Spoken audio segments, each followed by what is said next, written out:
Charlemagne's story begins in the year 747, in the heart of what is now known as Western Europe. But back then, it was a fractured collection of kingdoms, tribes, and empires, still deeply influenced by the Roman Empire's shadow. His birth, shrouded in some mystery, marked the beginning of a legacy that would forever alter the course of history. Charlemagne was born as the son of Pepin the Short and Bertrada of Laon, in the Carolingian dynasty, which had a rich connection to both the royal line of the Merovingians and the ambitions of a new Christian Europe. Imagine the world Charlemagne entered, a world where power was often seized by bloodshed, where kings ruled by the sword, and where the church's influence grew ever stronger, intertwined with the ambitions of kings. His father, Pepin the Short, was no ordinary ruler. He was a force in the Frankish kingdom and a key figure in the transition from the Merovingian dynasty to the Carolingian. Pepin wasn't just a ruler in the traditional sense. He had a divine mandate. At least that's how he saw it. He sought the blessing of the Pope to legitimize his reign, which led to an extraordinary turn of events. Pepin was crowned king by Pope Zacharias in 751. This event didn't just mark a political milestone. It represented the strengthening ties between the Church and the rulers of Europe. From the moment Charlemagne was born, he was part of a legacy already in the making, a legacy of power, divine right, and the idea of spreading Christian influence. His father's decision to seek papal approval for his kingship created an unbreakable bond between the Carolingian dynasty and the Roman Church. Charlemagne's future was inevitably tied to this powerful alliance, but it was also shaped by the personal history of his family. As a child, Charlemagne was groomed for greatness, though no one could have predicted the colossal impact he would have. The legacy of the Carolingians, and particularly of Pepin's rise, would lay the foundation for Charlemagne's later conquests, uniting an entire continent under one banner, Christianity. However, it wasn't just the strength of his father's rule that defined Charlemagne. It was the values, the faith, and the ambition instilled in him from the very beginning. Pepin the Short, Charlemagne's father, was a man of ambition and vision, traits that would not only shape his reign, but also lay the groundwork for his son's legendary rise. Born in 714, Pepin's rise to power was far from simple. At the time of Pepin's early years, the Frankish kingdom was ruled by the Merovingians, an ancient dynasty whose kings had grown weak and ineffective. The real power in the kingdom lay with the mayors of the palace, who were essentially the prime ministers, overseeing military and political decisions. Pepin's father, Charles Martel, was one such mayor, famed for his victory at the Battle of Tours in 732, where he halted the Muslim advance into Europe. It was Charles Martel's leadership that solidified the Carolingian family as the dominant force in the Frankish realm. But while Charles Martel's military prowess was undeniable, it was Pepin's political genius and his strategic use of the church that truly elevated the Carolingian dynasty. In 751, Pepin made a bold move that would forever alter the political landscape of Europe. He sought the blessing of Pope Zacharias to replace the last Merovingian king, Childeric III, who was seen as nothing more than a puppet. This was not just an act of political maneuvering. It was a calculated alliance with the church that would resonate throughout Charlemagne's entire reign. The Pope's coronation of Pepin as king marked the beginning of the Carolingian dynasty. By receiving the crown from the Pope, Pepin not only solidified his political power, but also created a strong link between the church and the Carolingian rulers. This act granted Pepin the divine right to rule, something that set him apart from other kings in Europe, whose legitimacy was often contested. With this sacred sanction, Pepin established the idea that the Carolingian dynasty was not just a political force, but a divinely ordained one. Charlemagne, as Pepin's son, was raised in the shadow of this profound alliance between the Carolingians and the Church. From an early age, he would have understood that the very throne his father occupied was built on the sacred trust of the Pope. This relationship would shape Charlemagne's view of kingship, authority, and faith, ideas that he would carry with him as he embarked on his own journey to greatness. Pepin the Short didn't just pave the way for Charlemagne by securing the throne for himself. He laid the groundwork for Charlemagne's future empire. His political acumen, combined with the strategic partnership with the Church, gave the Carolingian dynasty the stability it needed to thrive. It was this dynasty that would see Charlemagne rise to unimaginable heights, eventually becoming the ruler of much of Western Europe. Charlemagne's childhood was anything but ordinary. Born into a world of shifting power, He was raised in an environment where every decision could change the course of history. As the son of Pepin the Short, Charlemagne's early years were spent in the royal courts of the Frankish kingdom, surrounded by political intrigue, military strategy, and the constant hum of empire building. But his upbringing was also marked by the strong influences of faith, culture, and learning, all of which would shape the man who would one day unite much of Europe under his rule. Though the details of Charlemagne's early years are vague, one thing is certain: he was groomed for leadership from an early age. He was taught the values of kingship by his father, Pepin, who had already established a solid political and military foundation for the Carolingians. But Charlemagne's education wasn't solely focused on politics or war. It was deeply influenced by the growing importance of the church. The Carolingians were devout Christians, and the church would play a pivotal role in Charlemagne's life. As a young boy, Charlemagne was exposed to religious teachings and the rich traditions of Christian Europe. It was in this environment that his deep devotion to faith would grow. Charlemagne was also fortunate to have access to some of the finest tutors of the time. His education was not just about warfare or politics, but about learning the classical works of antiquity, Greek and Latin texts, and the rich cultural heritage of Rome. His father, Pepin, had set the stage for the Carolingian Renaissance, a revival of learning that would flourish later in Charlemagne's reign. The young prince would have been steeped in these early lessons, which would inform his later efforts to bring culture and learning back to the forefront of European life.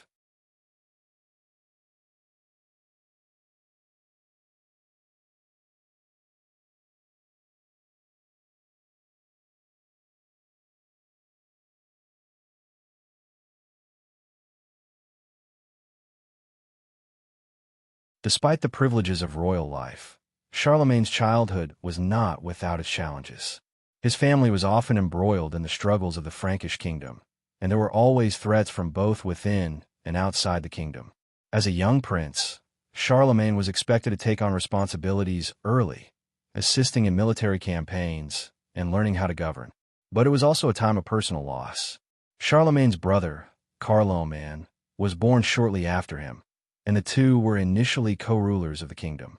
But Carloman's untimely death would mark a pivotal moment in Charlemagne's life, pushing him into the position of sole ruler, a challenge he would meet head-on.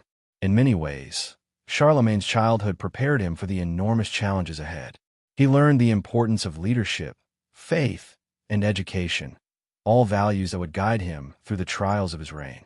It's easy to see how these early influences shaped Charlemagne's character. A man who would be both a warrior and a scholar, a king and a defender of the Christian faith, a ruler who sought to bring unity and stability to a fractured world.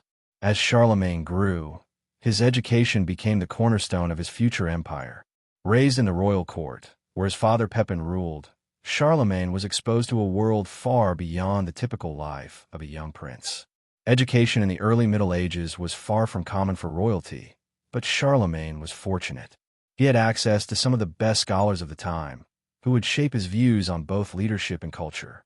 From a young age, Charlemagne was immersed in the Christian faith. The church was not only a place of worship, but also the center of learning in his world. Monasteries and churches were the repositories of knowledge, and they became the classrooms where Charlemagne's intellect was nurtured.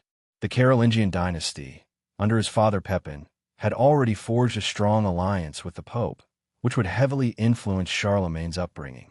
As a result, Charlemagne's education was deeply intertwined with religious teachings, and it was the church that guided many of his decisions throughout his reign. However, Charlemagne's education wasn't just religious, it was also intellectual. While many of his contemporaries were still uneducated, Charlemagne sought to surround himself with the best minds of the era.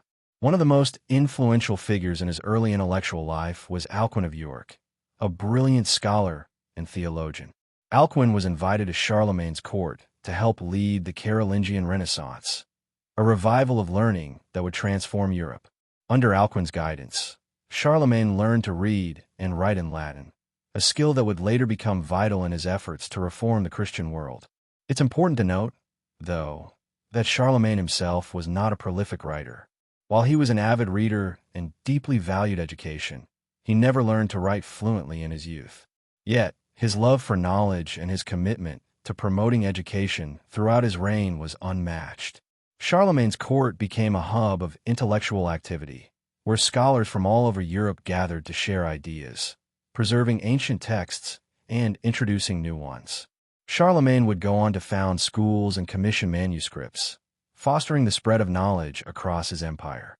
But beyond formal education, Charlemagne was greatly influenced by the world around him. He witnessed firsthand the importance of military power, diplomacy, and the constant struggle for control over land and people. He understood, perhaps better than anyone, that to be a successful ruler, one must be as capable in the field as in the classroom. And this was where Charlemagne's leadership truly began to take shape. His education wasn't just about acquiring knowledge, it was about applying it. His education in the arts, faith, and leadership would ultimately prepare him for the challenges that lay ahead. As Charlemagne looked beyond his studies, he saw a fractured world, a Europe divided by borders, tribes, and religions. The lessons he learned as a child, from both his formal education and his personal experiences, would drive him to unite this fragmented world. His childhood and early education set the stage for a reign that would go down in history as one of the most impactful in medieval Europe. When Charlemagne ascended to the throne in 768, it wasn't as a sole ruler. Instead, he shared the responsibility of ruling the Frankish kingdom with his younger brother, Carloman. The two brothers were co-kings, each overseeing different parts of the vast empire their father, Pepin the Short, had built. Charlemagne ruled over the western part, while Carloman controlled the eastern territories, creating a kingdom that stretched across much of modern-day France, Germany, and the Low Countries. The division of the empire may have seemed logical at the time, but history tells us that the reality was much more complex. Though they both had the royal blood of the Carolingian dynasty, Charlemagne and Carloman's relationship was often marked by tension and rivalry. Their reign was not one of harmony, but rather one of political maneuvering and uncertainty. Charlemagne, with his imposing stature and natural charisma, had long been recognized as the more dominant figure. Even as a co-ruler, it was clear to those around him that he was the more ambitious of the two. He was deeply committed to expanding and consolidating the power of the Carolingian dynasty. Carloman, on the other hand, though competent, did not seem to share the same fiery ambition that his older brother possessed. This difference in character led to a subtle but noticeable tension in their rule. As co-rulers, Charlemagne and Carloman were forced to balance their shared responsibilities. They worked together in some instances, particularly when it came to military campaigns, but they were also rivals in many ways.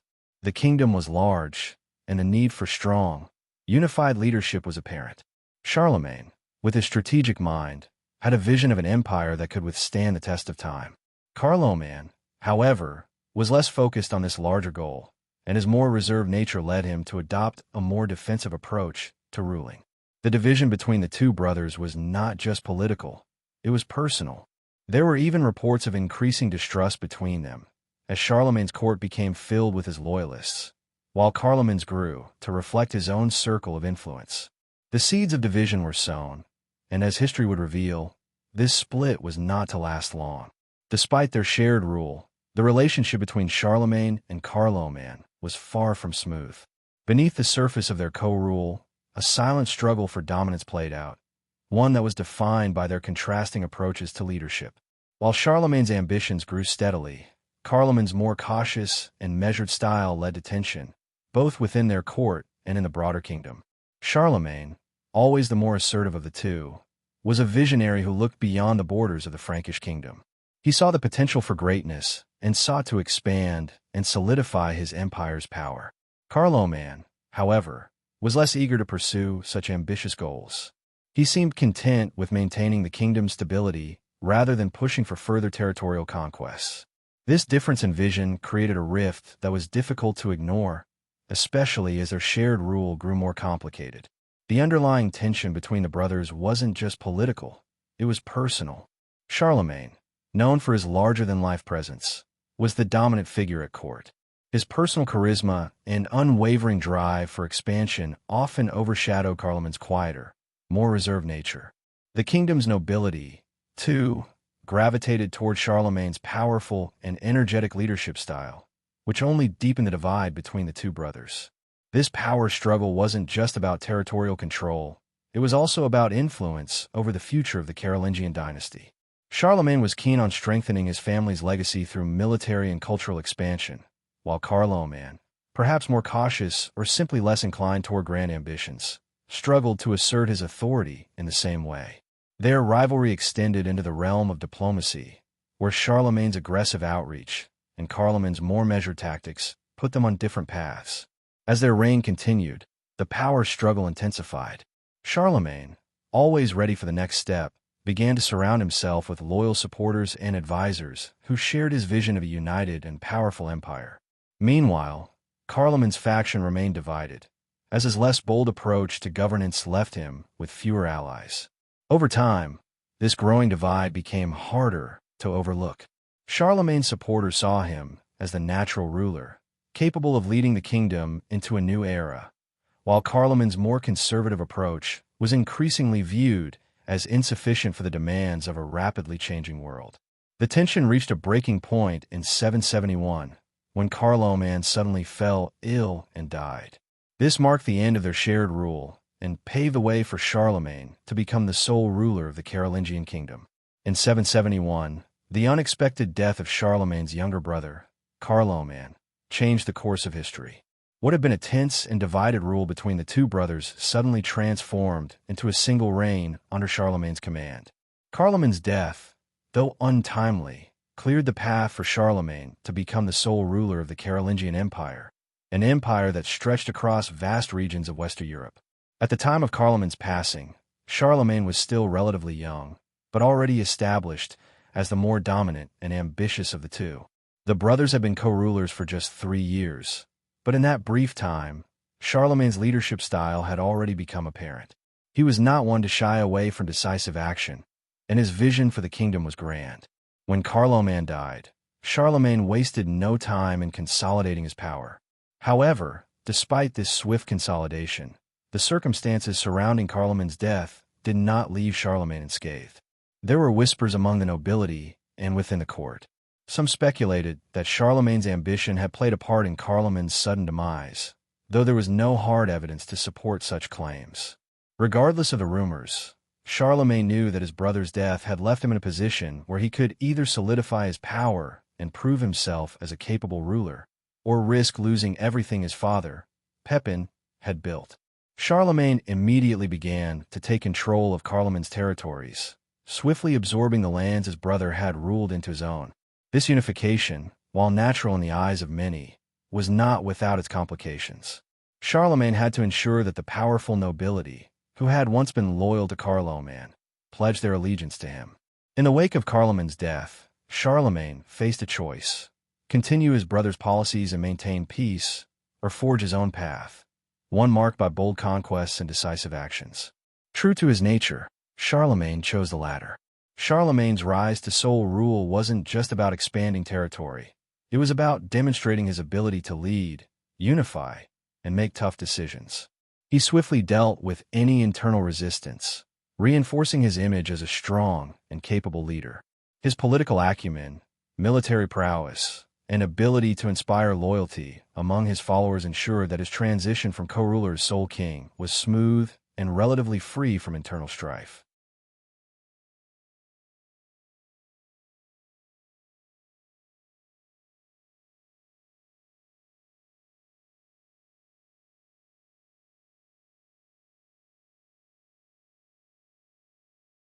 In the years that followed, Charlemagne's reign would become synonymous with stability, expansion, and cultural revival. He had inherited a kingdom from his father, but now it was his chance to shape it into something greater, something enduring. And thus, Charlemagne's path was set. The sudden death of Carloman, tragic as it was, became the moment that propelled him toward the heights of power that would eventually transform him into one of the greatest rulers in European history. With the sudden death of his brother Carloman, Charlemagne was left with an empire on the brink of both opportunity and uncertainty. While his path to sole rule seemed clear, the challenges of maintaining power in a kingdom as vast and fragmented as the Carolingian realm were far from easy. Charlemagne knew that to cement his position as the undisputed ruler, he would have to act swiftly, decisively, and with strength.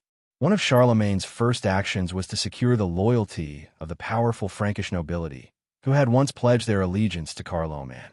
These nobles held significant power within the kingdom, and Charlemagne understood that their support would be essential if he were to succeed in his reign. He began by bringing key nobles into his inner circle, offering them titles, lands, and privileges in exchange for their loyalty. Through this network of alliances, Charlemagne was able to strengthen his grip on power, ensuring that his rule was not only accepted but supported by the powerful families of the realm. Charlemagne's next major move was to reinforce the Christian faith as the cornerstone of his authority. The Carolingian dynasty had always been closely linked with the Church, and Charlemagne knew that his legitimacy as king was inextricably tied to his relationship with the Pope. His father, Pepin, had sought papal approval to legitimize his rule, and Charlemagne followed suit. He understood that his power was not just secular, it was divinely ordained.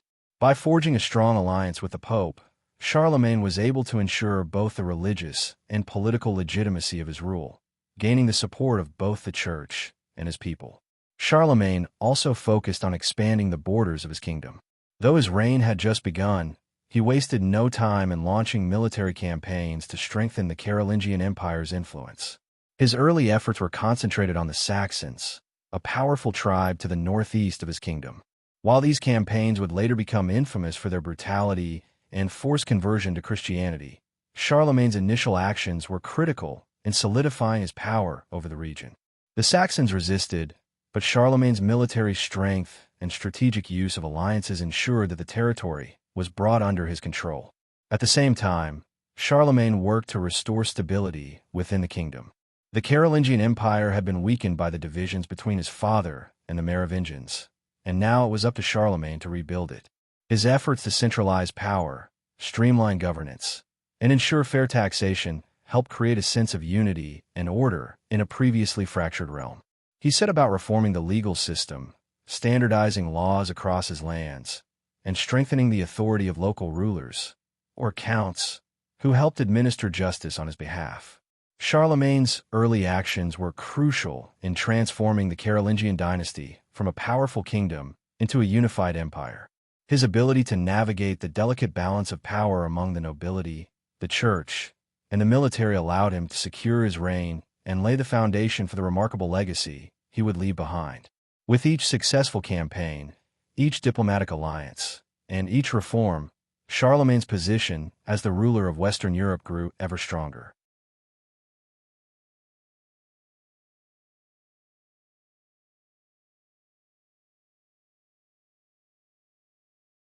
As Charlemagne's rule grew stronger, so did his ambition to expand the borders of his empire.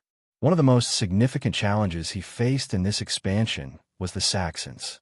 The Saxons were a powerful and independent tribe located in what is now modern-day Germany, occupying a vast territory that stretched from the North Sea to the middle of Europe.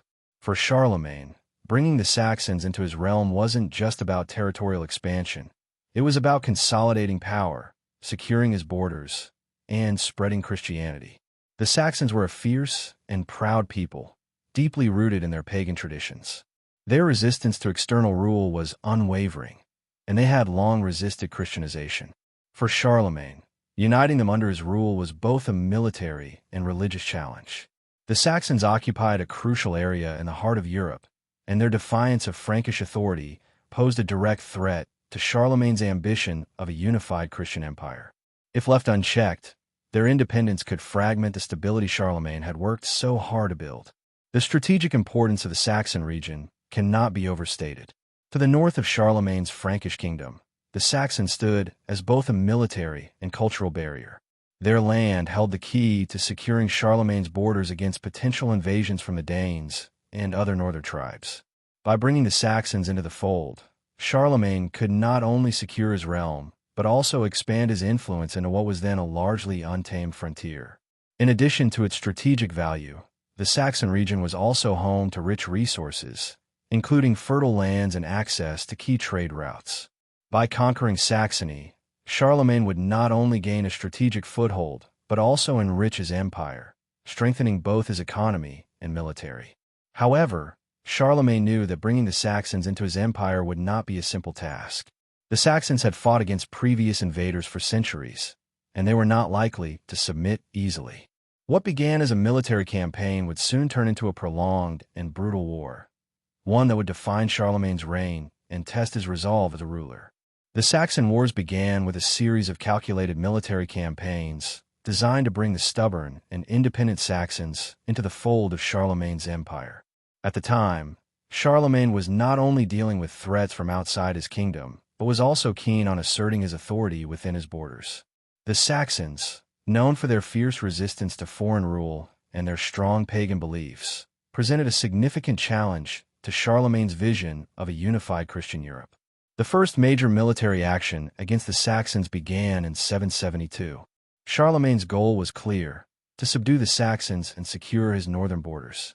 The Saxons, led by their chieftains, had long resisted the expansion of the Frankish kingdom, and they saw Charlemagne's growing power as a direct threat to their independence. The initial clashes were swift and violent. Charlemagne's army, though smaller in number, was highly disciplined, and its tactics were backed by the authority of the Frankish kingdom. The campaign began with Charlemagne's attack on the Saxon stronghold of the city of Verdun. Verdun, located in what is now northern Germany, was a key military and cultural center for the Saxons. Charlemagne's forces attacked quickly, hoping to break the back of Saxon resistance. After a brutal siege, Verdun fell into Charlemagne's hands. This victory was significant, as it marked the beginning of Charlemagne's aggressive campaign to conquer Saxony. Charlemagne, however, did not stop there.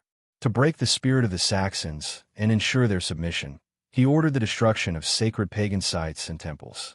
The most famous of these was the Irminsul, a massive sacred tree used by the Saxons in their religious ceremonies.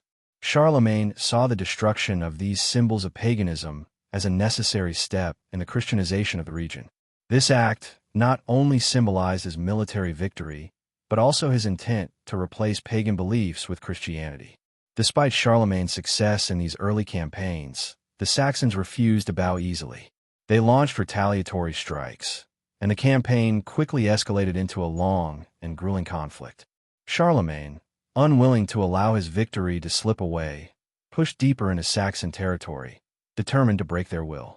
As Charlemagne pressed forward, the Saxons, led by their chieftains like Widukind, began to put up fierce resistance. Charlemagne's military strategy was becoming increasingly aggressive, as he knew that only total submission could ensure the stability of his empire. What began as a campaign to secure borders had now turned into a relentless war of conquest, one that would drag on for more than 3 decades. As Charlemagne's military campaigns in Saxony progressed, his conquest of the region began to take on a distinctly religious aspect.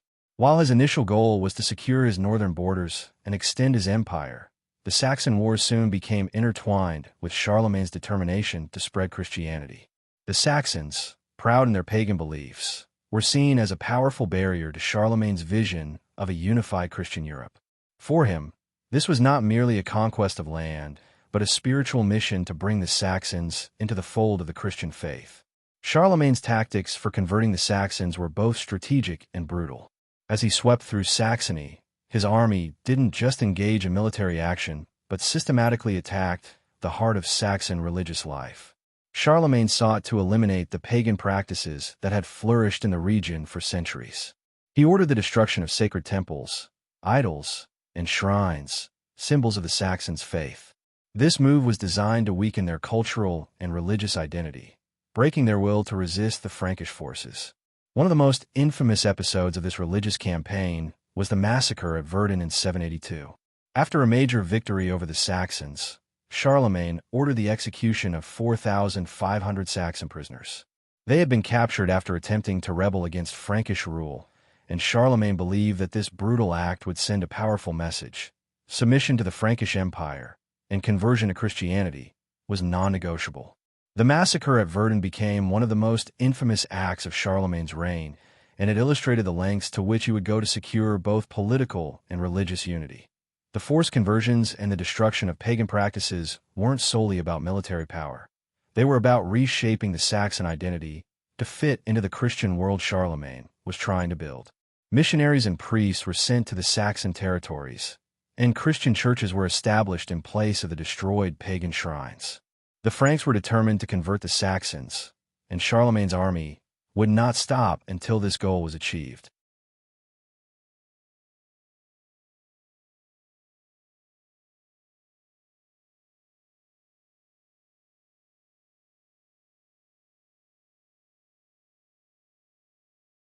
However, despite Charlemagne's efforts to impose Christianity through force, the Saxons' resistance remained strong.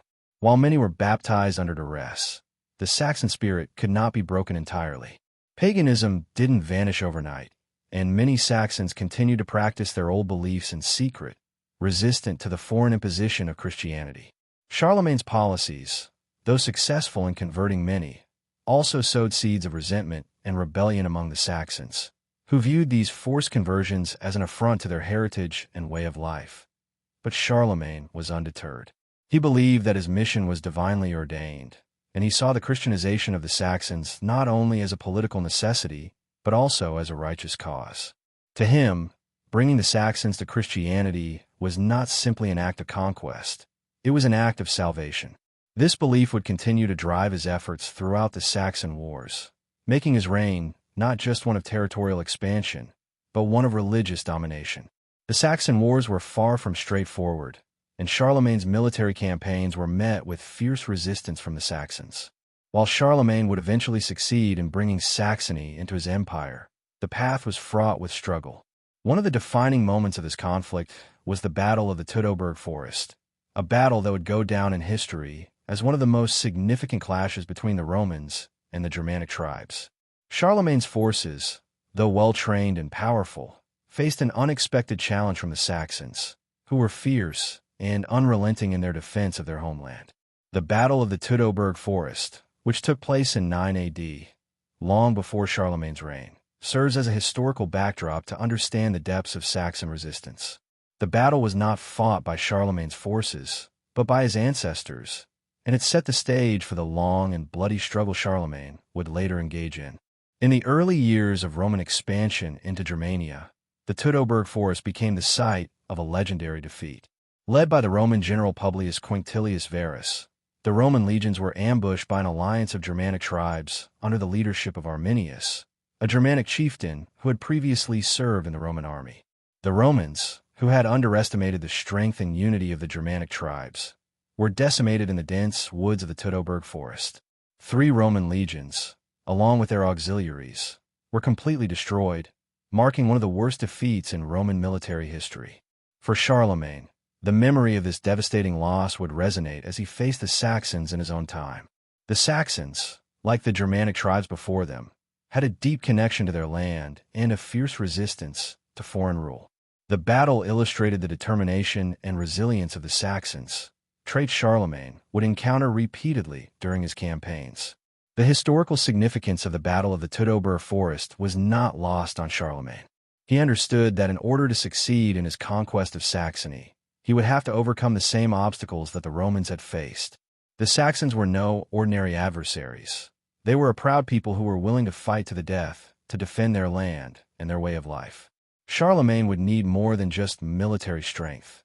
He would have to rely on strategy, diplomacy, and the ability to unite his forces in the face of an unyielding enemy. As Charlemagne pressed further into Saxony, he knew that the Saxons' determination would require him to be both ruthless and resolute. The Battle of the Teutoburg Forest served as a grim reminder of the challenges that lay ahead. It was a reminder that the Saxons were not easily defeated, and that Charlemagne's quest to bring them under his control would be a long, hard-fought struggle. The Saxon wars were not merely a series of battles fought for land or political dominance. They became a defining chapter in Charlemagne's reign. As Charlemagne's forces pushed deeper into Saxon territory, the intensity and length of the conflict made it clear that the Saxons were not going to submit easily.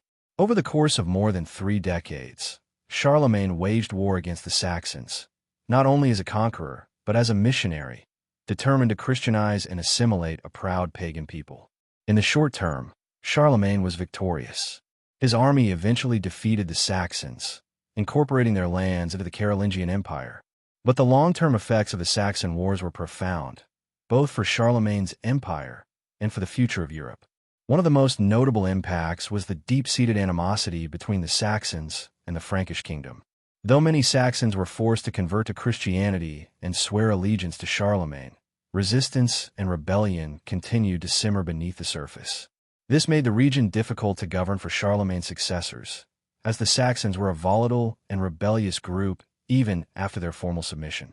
Charlemagne's efforts to impose Christianity through force also had lasting effects on the cultural and religious landscape of Europe.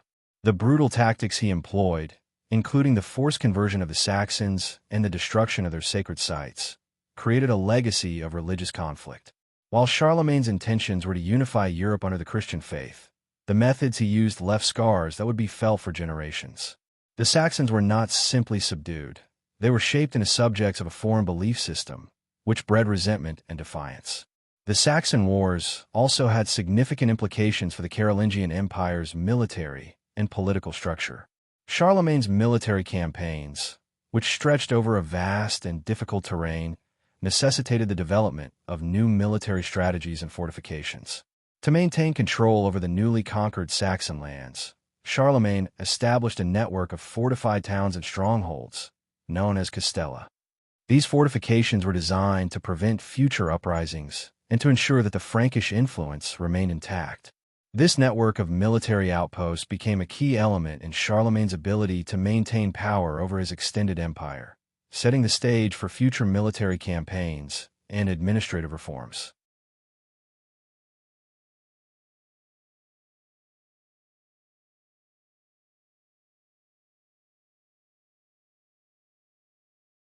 On the political front, the Saxon Wars shaped Charlemagne's approach to governance.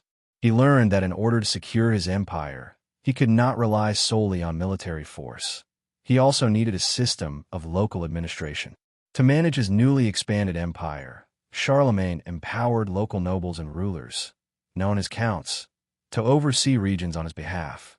This system of decentralization allowed Charlemagne to maintain control over his vast territory, though it also laid the groundwork for future fragmentation of the Carolingian Empire after his death. In the broader context of European history, the Saxon Wars were instrumental in the creation of the Holy Roman Empire. By conquering Saxony, Charlemagne expanded his territory and cemented his role as the central figure in European politics. His military conquests, combined with his religious policies, set the foundation for the empire that would bear his name, the Holy Roman Empire, which would last for centuries and shape the future of Europe. Ultimately, the Saxon Wars and Charlemagne's expansion into the region left a complex legacy. While his reign brought unity and stability to much of Western Europe, it also sowed the seeds for future conflict and division. The Saxons, once resistant to foreign rule, would continue to challenge the Frankish throne, and their struggle would be remembered for generations to come. As Charlemagne's campaigns in Saxony neared their conclusion, his ambitions did not stop at the borders of the Saxon territories. Charlemagne recognized the significance of this vast region and its strategic location in the heart of Europe. The conquest and incorporation of Saxony into the Carolingian Empire marked the beginning of a much broader expansion into what we now call modern-day Germany. The success of these campaigns was crucial for Charlemagne, as he sought to create a unified empire that could stand as a counterbalance to the growing power of the Byzantine and Islamic empires. Charlemagne's military genius wasn't just in his ability to win battles. It was in his capacity to forge lasting control over conquered lands. After defeating the Saxons, Charlemagne's forces continued to move eastward, gradually incorporating the territories of modern-day Germany. This included areas that had once been home to the Germanic tribes, who were often seen as formidable opponents. Charlemagne's expansion not only marked the territorial growth of the Carolingian Empire, but also brought together a diverse array of peoples, cultures, and traditions under his rule. The incorporation of Saxony into Charlemagne's empire was crucial for a number of reasons. First, it connected the Frankish kingdom to the regions to the east, opening up new trade routes and strengthening Charlemagne's control over the heart of Europe.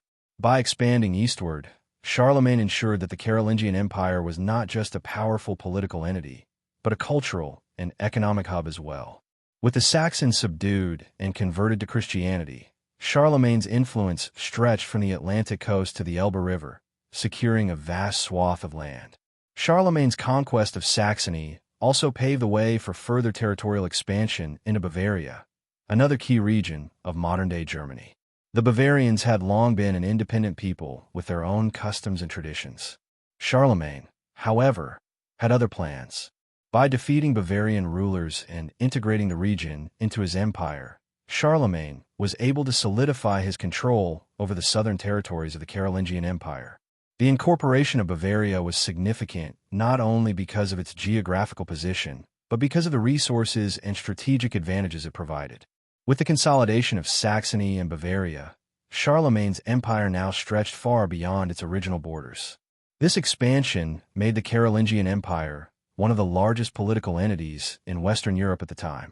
The territory Charlemagne controlled stretched from the North Sea down to the Mediterranean, and from the Pyrenees in the west to the borders of the Danube River in the east. By the time Charlemagne's reign came to an end, his empire had laid the foundation for what would later be known as the Holy Roman Empire. Charlemagne's expansion into modern-day Germany had long-lasting effects on the future of the region. By unifying these territories under his rule, Charlemagne helped create a sense of political and cultural cohesion that would shape European history for centuries. The legacy of his empire, especially in Germany, remained a defining force in the medieval world, influencing the development of both the Holy Roman Empire and the broader European landscape. In conclusion, Charlemagne's territorial expansion into modern-day Germany wasn't just a matter of conquest. It was a strategic move that laid the groundwork for the empire's long-lasting influence. Through military might, diplomacy, and religious authority, Charlemagne transformed the Frankish kingdom into a powerful force in Europe, setting the stage for the rise of the Holy Roman Empire and shaping the course of European history for generations.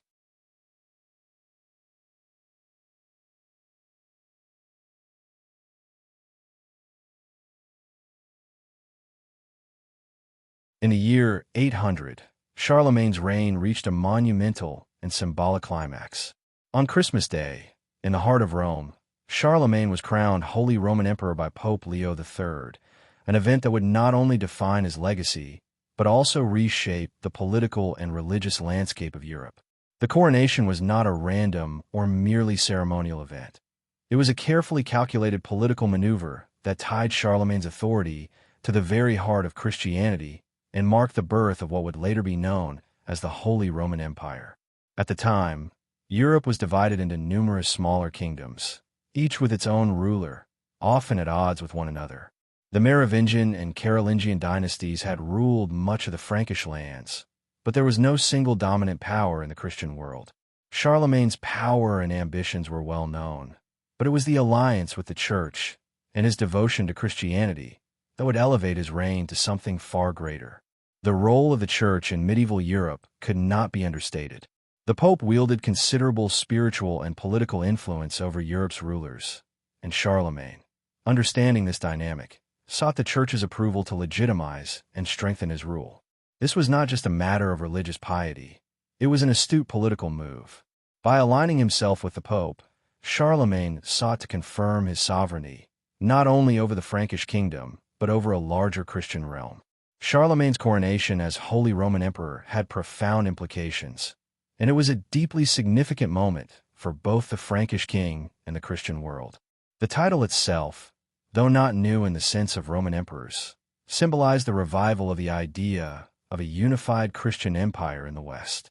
This idea had been absent since the fall of the Western Roman Empire centuries earlier, and the coronation of Charlemagne represented the return of that imperial ideal, now under the banner of Christianity. For Charlemagne, being crowned emperor was both an honor and a responsibility. It was an acknowledgement of his power, not only as a military leader, but as a ruler with divine backing. This coronation solidified his status as a protector of the Christian faith, an authority that would give him greater influence in both secular and religious matters. The move also signified a new chapter in Europe's political history, one that was centered around the concept of a Christian emperor, governing not only through military might but with the sacred authority granted by the Pope. But Charlemagne's coronation was also a political statement. It marked a shift in the balance of power between the papacy and European monarchs, setting the stage for a relationship that would continue to evolve throughout the Middle Ages. The implications of this relationship would not only affect Charlemagne's reign, but also leave a lasting legacy on the political and religious fabric of Europe. Charlemagne's relationship with Pope Leo III was one of the most crucial aspects of his rise to power and his eventual coronation as Holy Roman Emperor. This relationship was built on mutual benefit and a deep understanding of the political and religious dynamics that shaped medieval Europe. Charlemagne, aware of the influence of the Church, knew that securing the Pope's support was essential not just for religious legitimacy, but for solidifying his authority over a fragmented Europe. Pope Leo III, for his part, faced numerous challenges during his papacy. His position was under threat from various factions within Rome, and he needed a powerful ally to help secure his rule. In 799, Leo III was attacked by enemies within the city who sought to remove him from power. He was physically assaulted and nearly blinded, forcing him to flee Rome and seek protection. Charlemagne, ever the protector of Christendom, offered his assistance to the Pope. Leo sought refuge in Charlemagne's court, and the Frankish king extended his protection, solidifying a bond that would prove to be of great importance. Charlemagne's support for Leo III was not just an act of charity, it was a calculated move. In return for Charlemagne's protection, Pope Leo III would owe the king his allegiance, which in turn would strengthen Charlemagne's position. By protecting the Pope, Charlemagne gained not only a political ally, but also spiritual legitimacy. The Church was one of the few institutions that transcended borders, and aligning himself with the papacy would bolster Charlemagne's standing across Europe. The Pope's support was instrumental in Charlemagne's rise to imperial power. In 800, as Charlemagne arrived in Rome to attend Christmas Mass, Pope Leo III made a momentous decision. On Christmas Day, during the Mass at St. Peter's Basilica, Pope Leo III crowned Charlemagne as Holy Roman Emperor. This was an act of immense significance. By crowning Charlemagne, Leo symbolically restored the Western Roman Empire, which had collapsed centuries earlier, and tied Charlemagne's rule to divine sanction. For Charlemagne, the coronation was both a personal triumph and a political masterstroke. It affirmed his status as a ruler with the divine right to govern, and it positioned him as the protector of Christianity in the West. However, it also reinforced the growing influence of the Pope in matters of state. Charlemagne understood the power that the Church wielded, and he saw this relationship as essential for his long-term success. In fact, he would go on to support the Pope in various ways throughout his reign, even intervening militarily on the Pope's behalf when needed.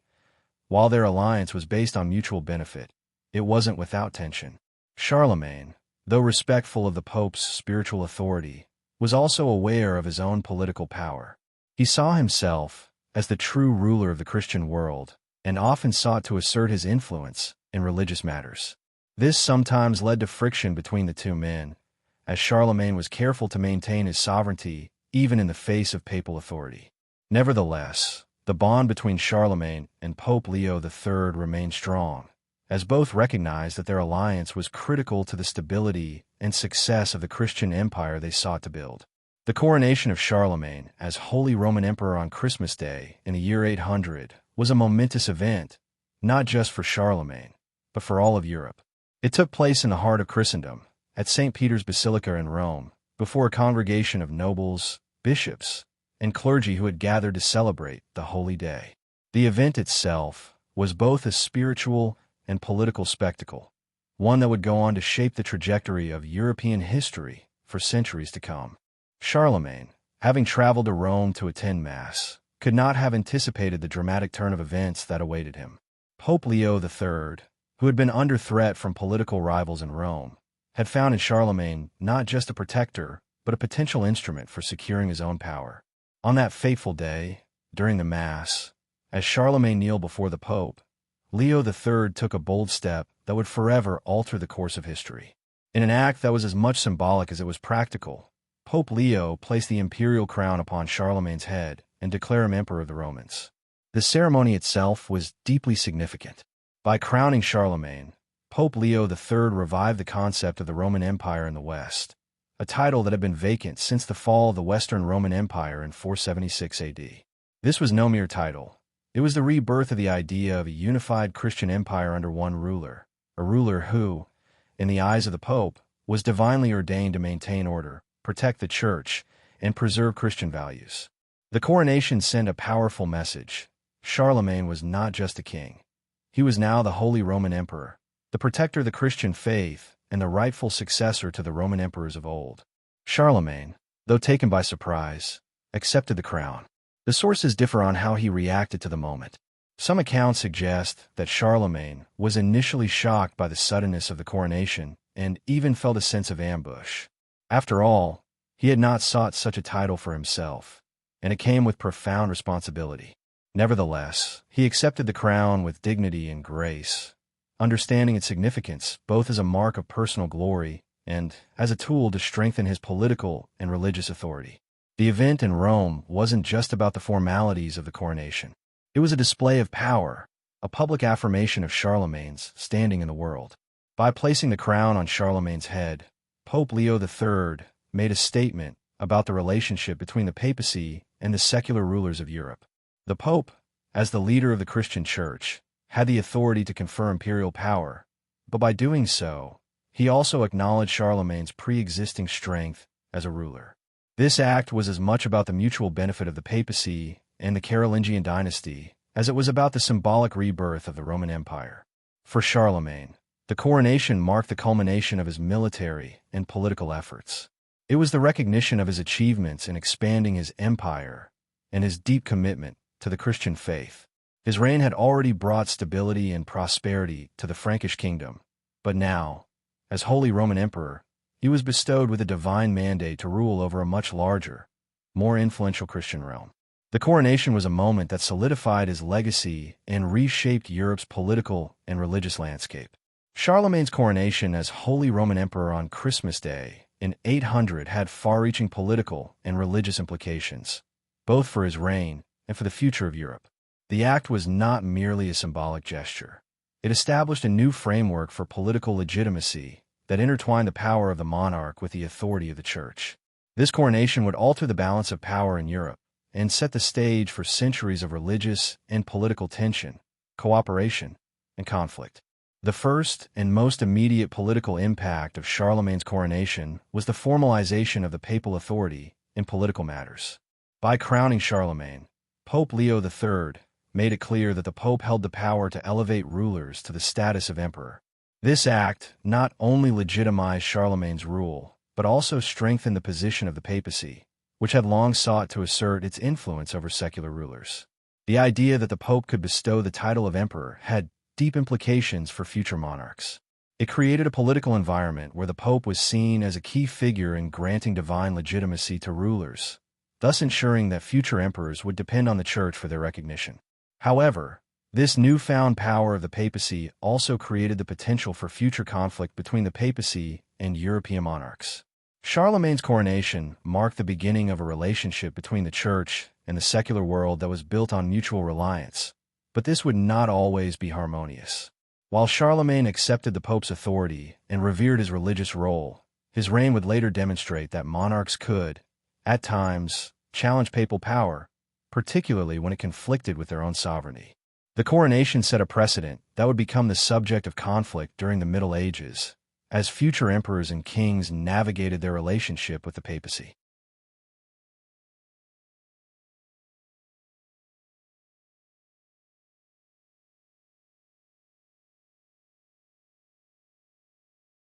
Religiously, Charlemagne's coronation as Holy Roman Emperor had immense significance. The Pope's act of crowning Charlemagne was an endorsement of Charlemagne's role as the protector and preserver of Christianity in Western Europe. As emperor, Charlemagne became the earthly representative of God's will, a leader tasked with defending the faith, promoting Christian values, and uniting Christendom. This coronation reinforced Charlemagne's position as not just a political leader, but also as a spiritual protector of the Christian world. Charlemagne, in turn, understood the importance of this divine sanction and quickly began to model his reign after Christian ideals. His rule was characterized by a deep commitment to the Christian faith, and he worked closely with the Church to enforce Christian laws and promote religious reforms. He supported the spread of Christianity throughout his empire, using his newfound imperial authority to ensure the Christianization of the Saxons and other pagan tribes. Under his rule, the Church became an integral part of the governance of the Carolingian Empire, with bishops and abbots playing important administrative roles. Moreover, the coronation also established a link between the Carolingian Empire and the legacy of the Roman Empire, symbolically restoring the Roman imperial tradition in the Christianized West. Charlemagne saw himself as the heir to the ancient Roman emperors, and his reign represented a new vision of a united Christian empire. The idea of a Holy Roman Empire was born from this moment, a political and religious entity that sought to combine the unity of the Roman Empire with the Christian faith. Though the political structure of Charlemagne's empire was not identical to the ancient Roman Empire, his coronation as emperor set the stage for the rise of the Holy Roman Empire, which would continue in various forms for centuries. In essence, Charlemagne's coronation as Holy Roman Emperor redefined the relationship between the Church and the state in Europe. It was a moment of political and religious transformation, establishing a new balance of power that would influence the course of European history. The coronation not only legitimized Charlemagne's rule, but also set the stage for the Christian Empire of the West, which would go on to shape European politics, culture, and religion for centuries to come. Charlemagne's coronation as Holy Roman Emperor by Pope Leo III was a monumental event, but Charlemagne's response to this act was filled with layers of significance. While the ceremony elevated him to an imperial status, the way Charlemagne processed and reacted to the crown reveals a man who was simultaneously humbled, cautious, and strategic in his approach to power. The most immediate reaction to Charlemagne's coronation is recorded in varying sources, with some accounts suggesting that Charlemagne was taken by surprise by the Pope's actions. Some historians speculate that Charlemagne was caught off guard by the unexpected nature of the coronation. After all, he had not explicitly sought the title of emperor, and it was not a move he had requested. There is even some suggestion that Charlemagne might have been uneasy about the Pope's decision. The act of crowning him in the midst of a church service, in front of the clergy and onlookers, may have felt as much like a divine appointment as it did a political maneuver, especially because the Pope, in his position of power, effectively gave Charlemagne a title that could elevate him above other European kings and set him as the ruler of a Christian empire. However, despite any initial surprise or reservations, Charlemagne accepted the crown and, in doing so, embraced the gravity of the responsibility that came with it. In the months and years that followed, Charlemagne demonstrated his understanding of the monumental task ahead of him.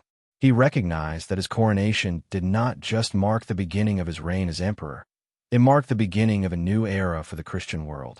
As emperor, Charlemagne's role was no longer confined to the kingdom of the Franks. He now saw himself as the protector and leader of all Christendom. His immediate response was to act as though the divine right to rule over the Christian world had been entrusted to him. Charlemagne was pragmatic, however, and understood the delicate balance of power that came with the title of Holy Roman Emperor.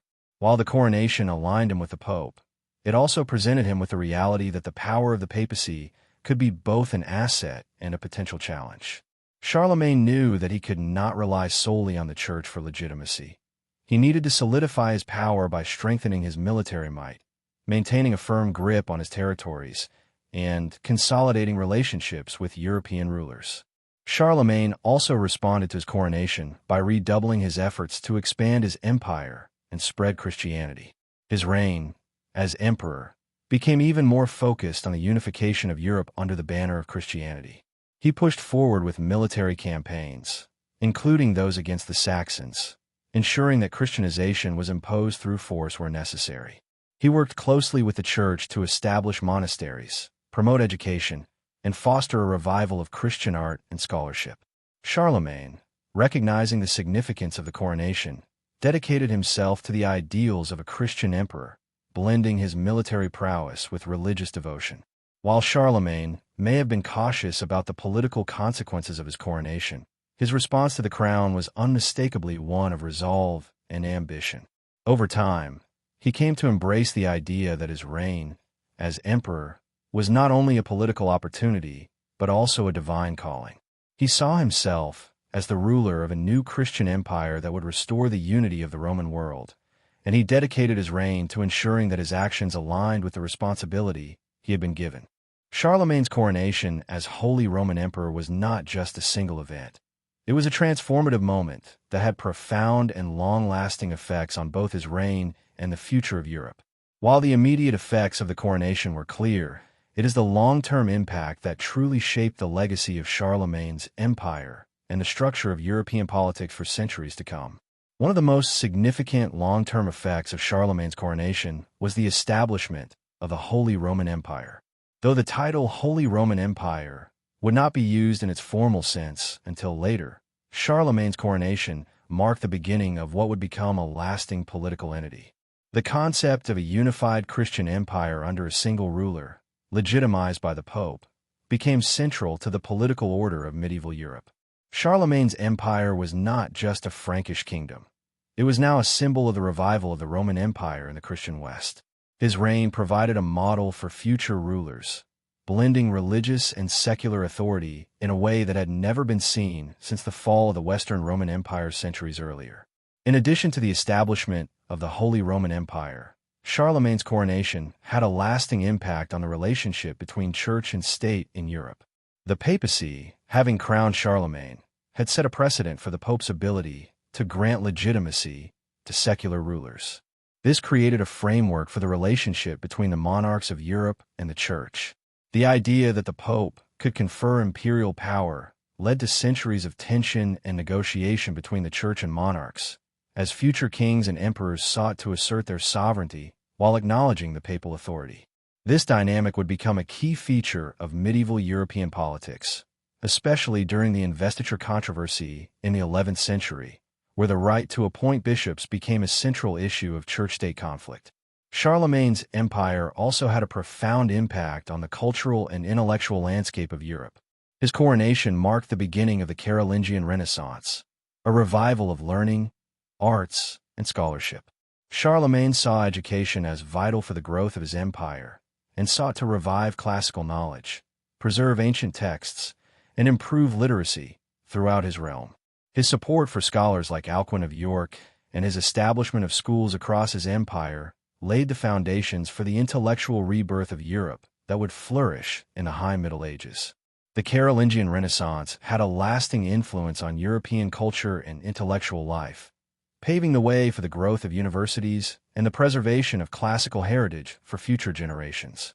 Furthermore, Charlemagne's coronation as emperor solidified his role as a protector of Christianity. His rule was marked by his efforts to defend and expand the Christian faith across Europe, and the coronation symbolized the fusion of religious and political power. Charlemagne viewed himself as the divine ruler of the Christian world, and this divine mandate shaped his actions throughout his reign. His military campaigns, such as the brutal conquest of the Saxons, were not only political, but were also deeply intertwined with his mission to spread Christianity. The idea of a Christian empire, with Charlemagne as its head, would inspire future monarchs and popes in their efforts to shape the course of Christian Europe.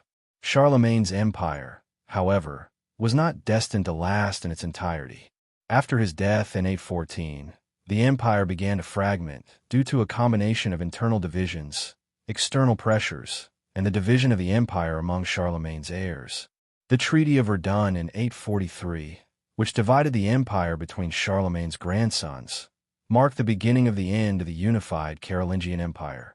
Despite this division, the legacy of Charlemagne's coronation remained. The idea of the Holy Roman Empire persisted, and it would continue, albeit in a fragmented form, for nearly 1,000 years, until its dissolution in 1806. In conclusion, Charlemagne's coronation as Holy Roman Emperor was a pivotal event that reshaped the political, religious, and cultural fabric of Europe. It marked the beginning of a new era in which the concept of a Christian empire, legitimized by the Pope, would dominate European politics for centuries. Charlemagne's empire may have fractured after his death, but his vision of a united Christian Europe continued to influence European rulers and the course of history long after his reign. His coronation was not just the crowning of a king, it was the crowning of an empire that would leave a lasting legacy on the medieval world. Charlemagne's reign was marked by not just military conquest and political consolidation, but also by a profound cultural transformation. One of the defining features of Charlemagne's rule was his support for education and the arts, which laid the foundation for what is now known as the Carolingian Renaissance. Charlemagne understood that for his empire to thrive, it needed more than just military might. It required a strong intellectual and cultural foundation. He believed that education was the key to the long-term stability and prosperity of his realm. and so he took deliberate steps to encourage the revival of learning, art, and culture in his kingdom. Charlemagne's own passion for learning, although not necessarily reflected in his own academic achievements, was clear. He surrounded himself with scholars and intellectuals, encouraging a cultural environment that promoted education across all levels of society. His court became a center for scholars, artists, and theologians, many of whom were brought in from other parts of Europe. Charlemagne viewed education as essential for the growth of the Christian empire, believing that the best way to preserve Christian teachings and spread Christian values was through an educated clergy and a literate society. One of Charlemagne's most significant contributions to education was his support for the establishment of schools across his empire. Charlemagne understood that education was the means by which his empire would grow in both intellectual and spiritual strength. He founded schools not just for the nobility, but for a broader section of society. These schools became centers for the study of the Bible, Latin, Christian doctrine, and classical works, many of which had been lost or neglected after the fall of the Roman Empire. Charlemagne also encouraged the copying of ancient manuscripts and classical texts, especially those of the Roman and early Christian writers. This helped preserve important works of antiquity that might have otherwise been lost. The intellectual revival during Charlemagne's reign marked a pivotal moment in European history, as it bridged the gap between the ancient and medieval worlds, ensuring that the knowledge of the past would influence future generations. The Carolingian Renaissance was also characterized by a revival of artistic expression, and Charlemagne's patronage extended to the visual arts as well. Charlemagne commissioned works of art and illuminated manuscripts that would inspire future generations of artists. He recognized that the arts were not merely for decoration. They were an important part of the empire's cultural identity. His reign fostered the creation of beautiful manuscripts, religious icons, and architectural works that reflected the empire's Christian values. In short, Charlemagne's support for education and the arts helped spark a cultural awakening that would shape Europe's intellectual future. By investing in education, preserving knowledge, and encouraging artistic expression, Charlemagne ensured that the Carolingian Renaissance will be one of the most important cultural movements of the early Middle Ages, setting the stage for the flourishing of knowledge, creativity, and learning that would continue to evolve in the centuries that followed. A key figure in the Carolingian Renaissance was Alcuin of York, a scholar, theologian, and educator who played a central role in the revival of learning during Charlemagne's reign. Charlemagne, recognizing the need for intellectual guidance to revitalize education in his empire, invited Alcuin to his court in 782.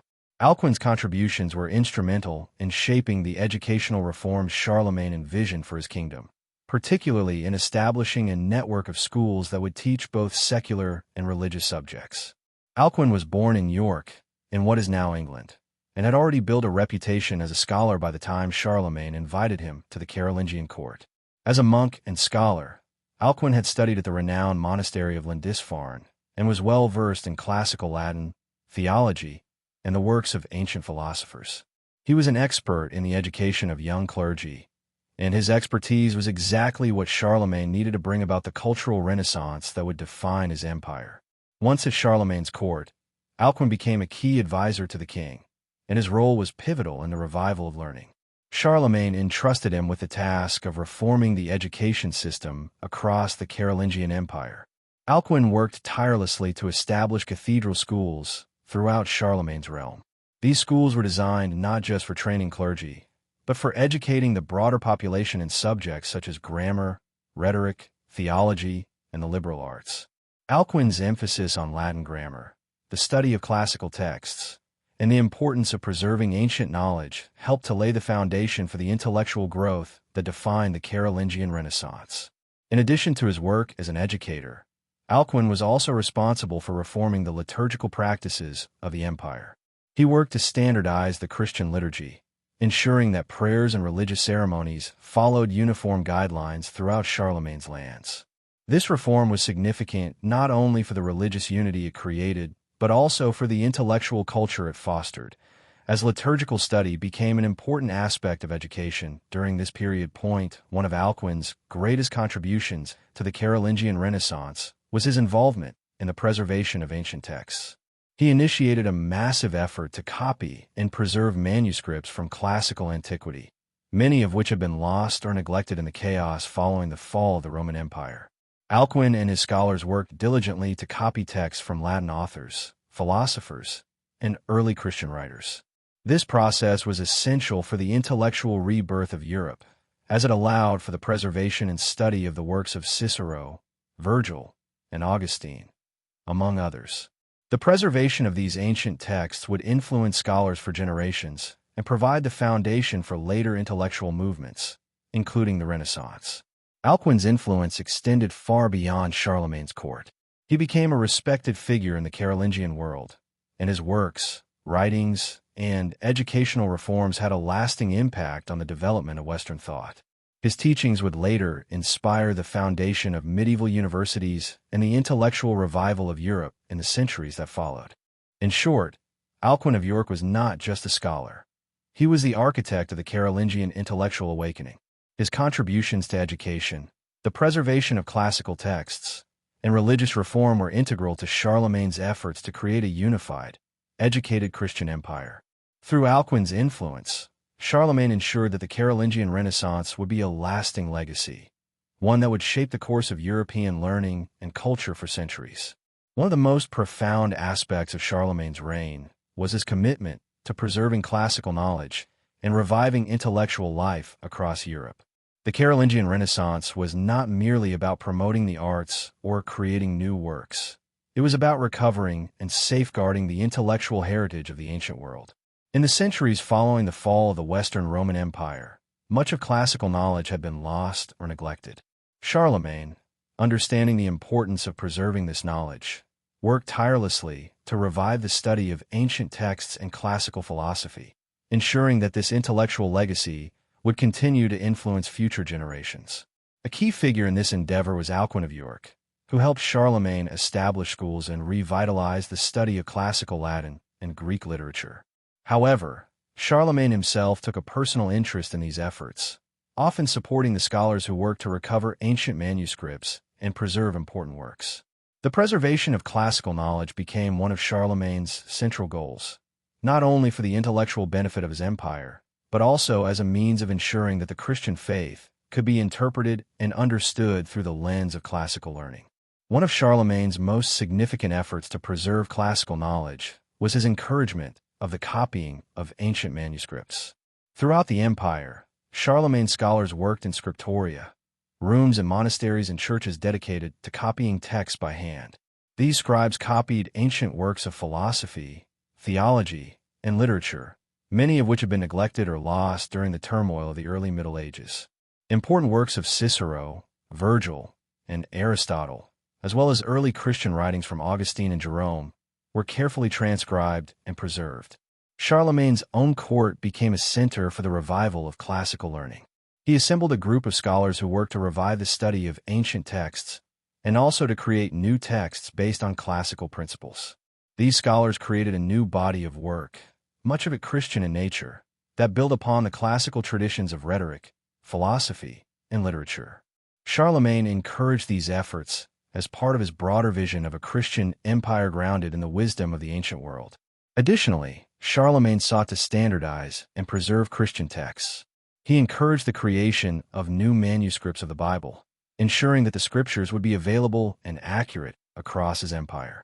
Charlemagne's efforts to preserve the Christian biblical tradition were equally as important as his focus on classical texts, as both contributed to the intellectual and spiritual cohesion of his empire. Perhaps one of Charlemagne's most lasting contributions was his emphasis on the preservation of the Latin language. Latin, the language of the ancient Romans and of Christian liturgy, was central to the transmission of classical knowledge.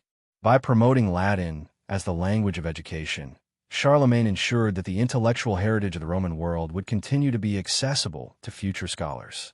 Latin became the lingua franca of learning and theology, and its preservation was key to the continuation of the classical tradition in medieval Europe.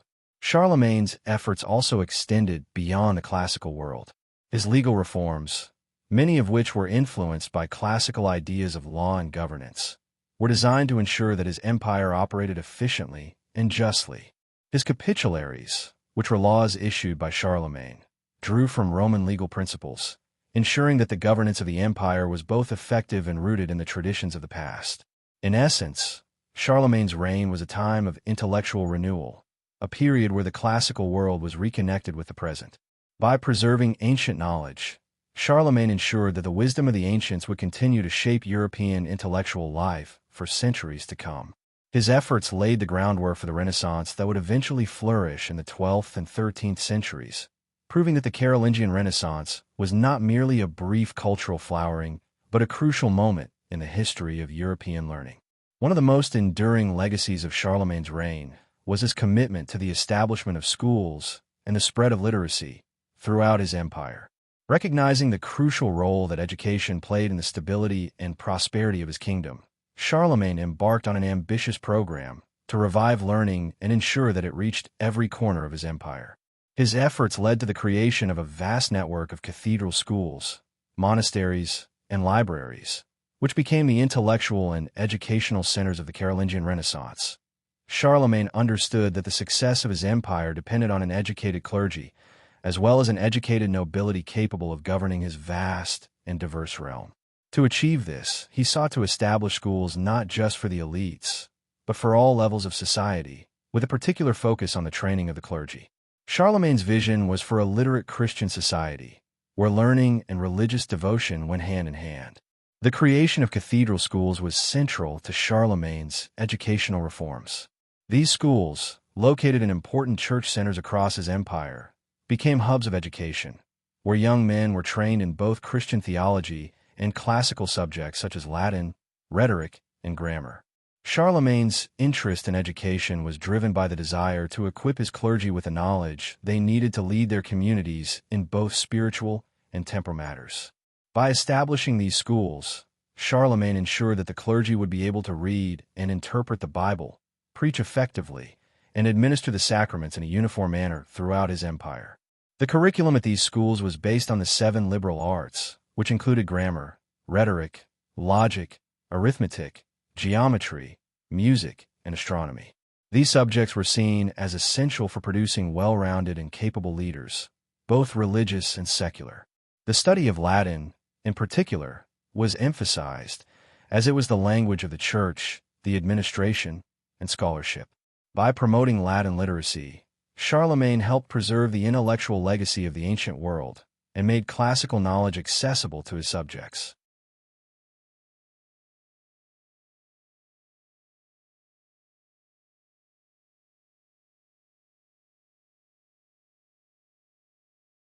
In addition to cathedral schools, Charlemagne also encouraged the creation of monastic schools within the monasteries of his empire.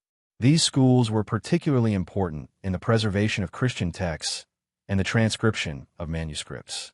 The monks became key players in the intellectual life of the Carolingian Empire, copying ancient works, writing theological treatises, and engaging in the study of both Christian and classical ideas.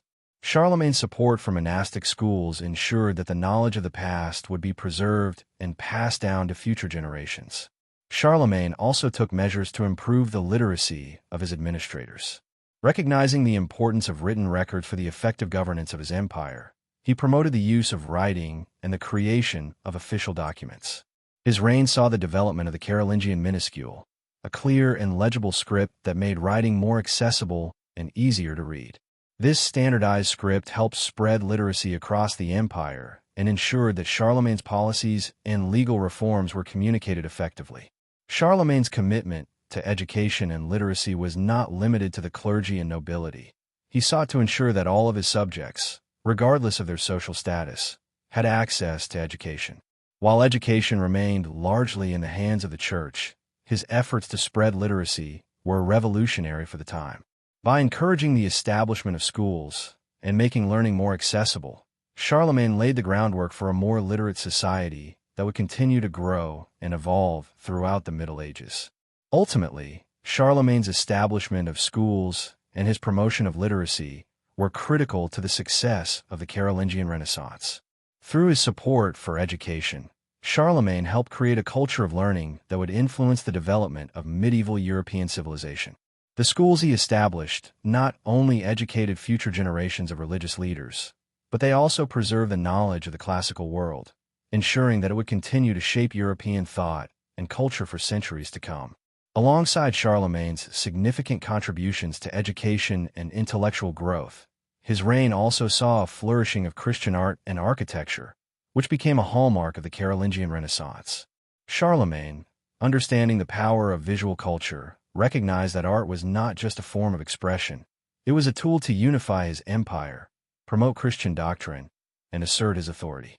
The art of this period was deeply influenced by both the classical world and Christian spirituality, leading to the creation of works that combined Roman traditions with Christian themes in a way that had not been seen since the fall of the Western Roman Empire.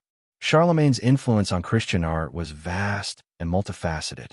One of the most significant contributions he made was his patronage of religious artwork. As the Holy Roman Emperor, Charlemagne used art as a means of demonstrating his role as the protector of Christianity and the empire. The most visible example of this was his involvement in the commissioning of illuminated manuscripts, religious manuscripts decorated with intricate illustrations, gold leaf, and vibrant colors. These works were intended not only as religious texts, but also as expressions of divine glory. Charlemagne's personal Bible, often referred to as the Carolingian Bible, was a prime example of this artistic effort. These illuminated manuscripts often contain scenes from the life of Christ, as well as depictions of biblical stories and saints, reinforcing the sacred nature of Charlemagne's rule. One of the most notable artistic achievements of the Carolingian Renaissance was the creation of the Palatine Chapel in Aachen, Charlemagne's imperial capital.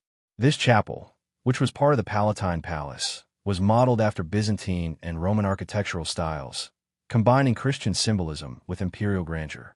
The octagonal design of the chapel was inspired by the architecture of San Vitale in Ravenna, Italy, and it became one of the most important religious buildings of the Carolingian Empire.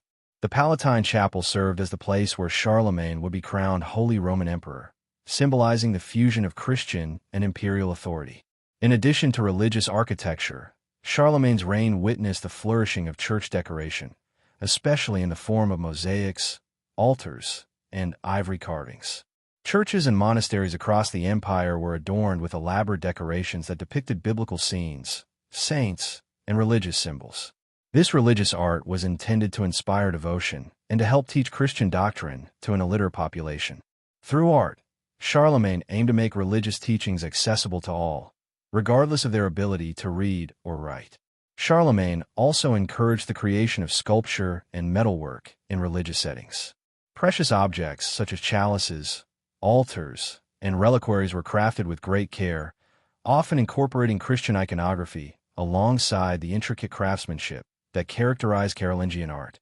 The famous Coronation Gospels, an illuminated manuscript created for Charlemagne's coronation, is another example of this effort to combine art with spiritual devotion. Its vivid illustrations depicted Charlemagne's divine right to rule, reinforcing his sacred status as emperor. Christian art during the Carolingian Renaissance was not just decorative, it was deeply symbolic. Charlemagne's patronage of the arts served to reinforce his authority as the ruler of a Christian empire, while also fostering a cultural environment that respected both religious tradition and classical ideals. The art of this period blended Roman traditions of order, proportion, and beauty with Christian themes of faith, humility, and devotion. This synthesis created a distinctive style of Christian art that would shape the medieval artistic tradition for centuries to come. In summary, the revival of Christian art during Charlemagne's reign was an essential aspect of the Carolingian Renaissance. It not only provided spiritual inspiration for the people of the empire, but also reinforced Charlemagne's vision of a unified, Christian world. Through his patronage of religious artwork, Charlemagne ensured that the legacy of the ancient world and Christian teachings would be preserved and passed down, laying the groundwork for the artistic developments of the High Middle Ages. The Carolingian Renaissance, which flourished under Charlemagne's reign, laid the foundations for the intellectual, artistic, and cultural developments of medieval Europe. Though the empire fragmented after Charlemagne's death, the legacy of his efforts to revive learning and culture persisted long after his reign.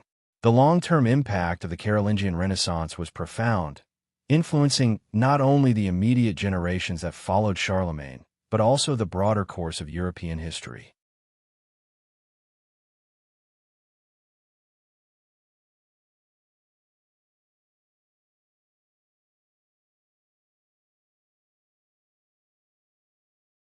One of the most significant long-term effects was the preservation of knowledge.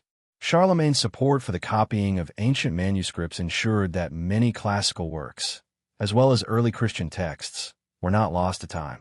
Scholars under Charlemagne's patronage worked to transcribe the works of ancient philosophers, theologians, and Roman statesmen, such as Cicero, Augustine, and Virgil. This intellectual revival would prove to be the bridge between the classical world and the medieval period, influencing scholars in the 12th century Renaissance and the Renaissance of the 15th and 16th centuries. Without Charlemagne's efforts to preserve classical knowledge, much of the intellectual heritage of the Western world could have been lost forever. In addition to preserving ancient texts, Charlemagne's educational reforms had a lasting effect on the spread of literacy across Europe. The cathedral schools he established, particularly in places like Aachen and Tours, became the centers of learning throughout the medieval period. These schools, which taught not only religious subjects but also the liberal arts, produced a generation of educated clergy and administrators who would help maintain the intellectual culture of Europe. The emphasis on Latin as the language of scholarship ensured that future generations of scholars will be able to access the classical and Christian texts that Charlemagne had preserved. Charlemagne's patronage of the arts also had a lasting impact on the cultural landscape of Europe. The revival of Christian art, architecture, and sculpture set the stage for the flourishing of medieval art in the Gothic and Romanesque styles. Charlemagne's Palatine Chapel in Aachen, with its fusion of Byzantine and Roman influences, became a model for future church architecture. The illuminated manuscripts produced during his reign also influenced the development of medieval book production, with the use of Carolingian minuscule becoming a standard script in Europe for centuries. Moreover, Charlemagne's cultural reforms paved the way for the intellectual revival that would occur during the Renaissance. By fostering an environment in which education, religious devotion, and the arts were intertwined, Charlemagne's empire provided the cultural and intellectual groundwork for the great movements of the 12th century Renaissance and the later Italian Renaissance. The scholasticism of the Middle Ages, which sought to reconcile faith with reason, drew heavily from the texts that were preserved and studied during Charlemagne's reign. Thinkers such as Peter Abelard and Thomas Aquinas would build upon the intellectual legacy that began with Charlemagne's reforms. Perhaps one of the most enduring impacts of Charlemagne's reign was the establishment of the Holy Roman Empire, which continued to exist, in various forms, for nearly 1,000 years after his death. Though the empire fragmented shortly after Charlemagne's passing, the idea of a unified Christian empire with a ruler who was divinely appointed continued to inspire rulers across Europe. The Holy Roman Empire became a powerful political entity in medieval Europe, and Charlemagne's vision of a Christian empire persisted as an ideal for rulers and popes alike. In conclusion, the Carolingian Renaissance was not just a brief cultural awakening. It was a transformative period that reshaped the intellectual and artistic traditions of Europe. Charlemagne's patronage of education, his preservation of classical knowledge, and his support for the arts and culture laid the foundation for the growth of medieval European civilization. His efforts to revive learning and culture not only ensured the continuity of intellectual traditions, but also set the stage for the flourishing of art, philosophy, and scholarship in the centuries to come. Charlemagne's reign was a pivotal moment in history, and the Carolingian Renaissance remains one of his greatest legacies.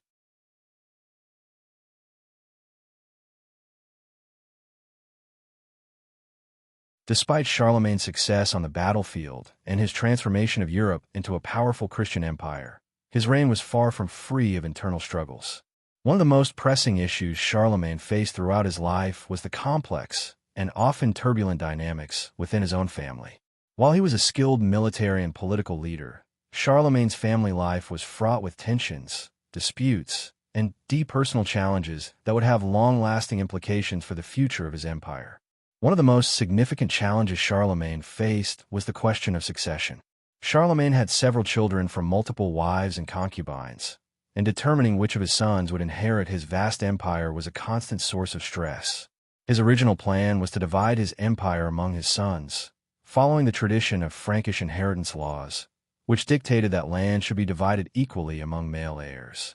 However, the reality of dividing such a vast empire among multiple children led to disputes and rivalry that would shape the future of the Carolingian Empire. Charlemagne's eldest son, Pepin the Hunchback, was his first choice as successor, but Pepin was soon excluded due to a combination of personal and political issues. Pepin had been involved in a rebellion against his father in 792, and his actions led Charlemagne to strip him of any real power or position within the empire. While Pepin was initially groomed to be Charlemagne's heir, his exclusion from the line of succession marked the first significant fracture in Charlemagne's family. Charlemagne's second son, Louis the Pious, was eventually chosen as his successor.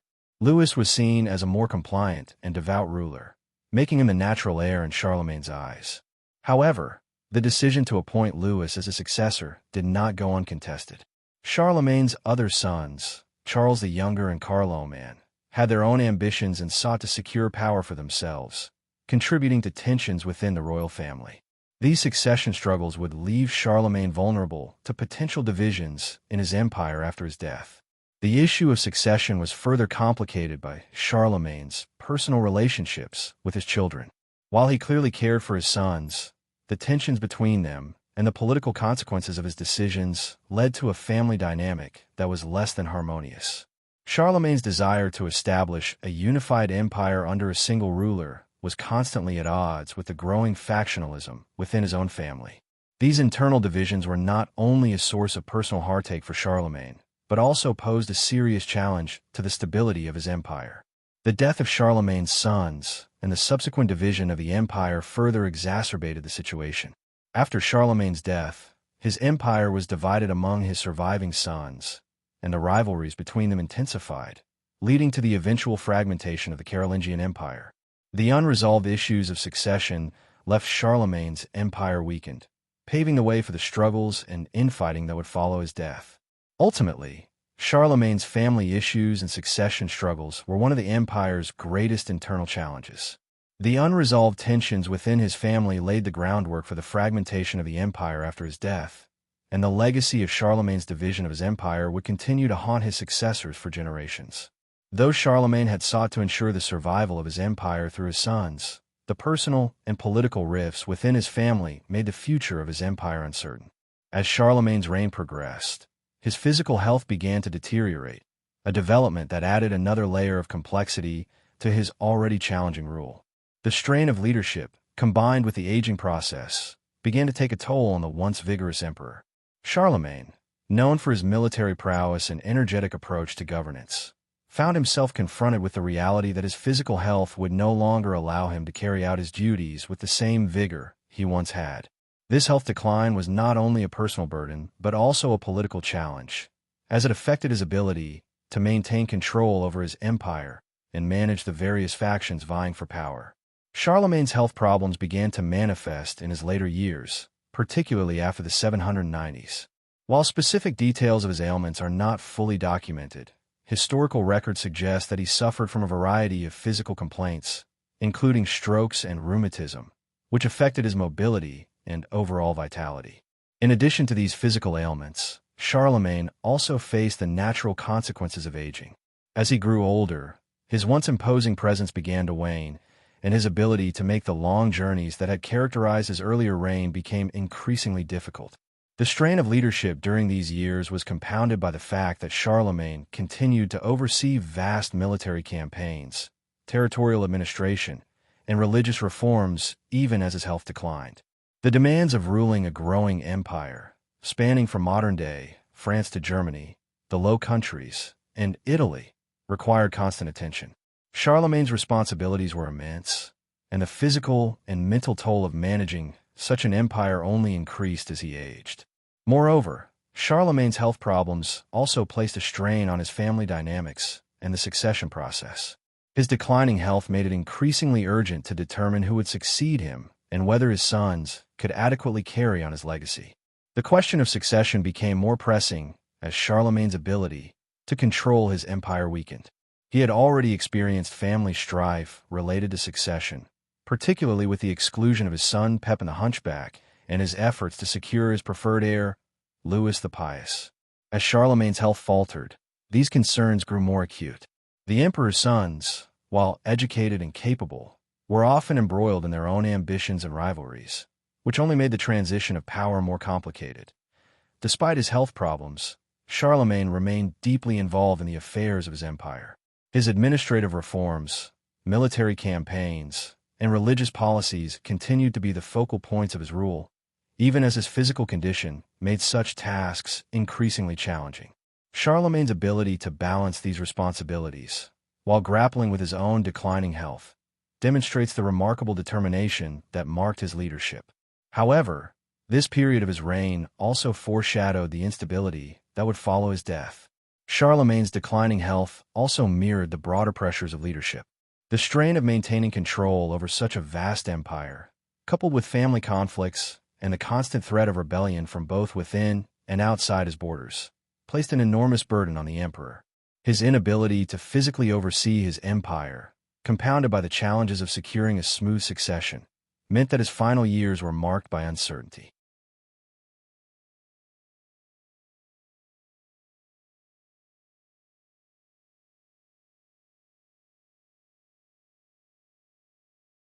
In summary, Charlemagne's health problems and the strain of leadership in his later years highlighted the challenges of ruling an empire on the brink of transition.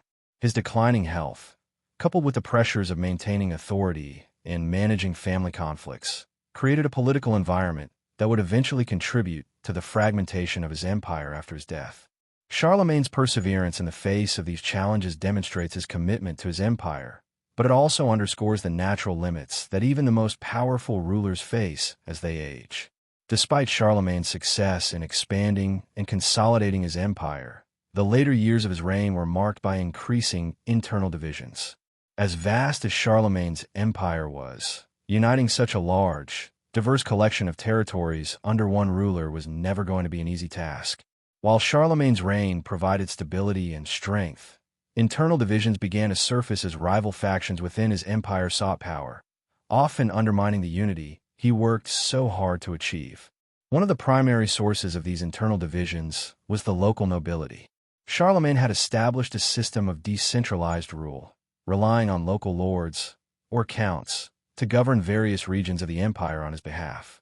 While this allowed for effective administration in many areas, it also created a system where powerful nobles often had significant autonomy.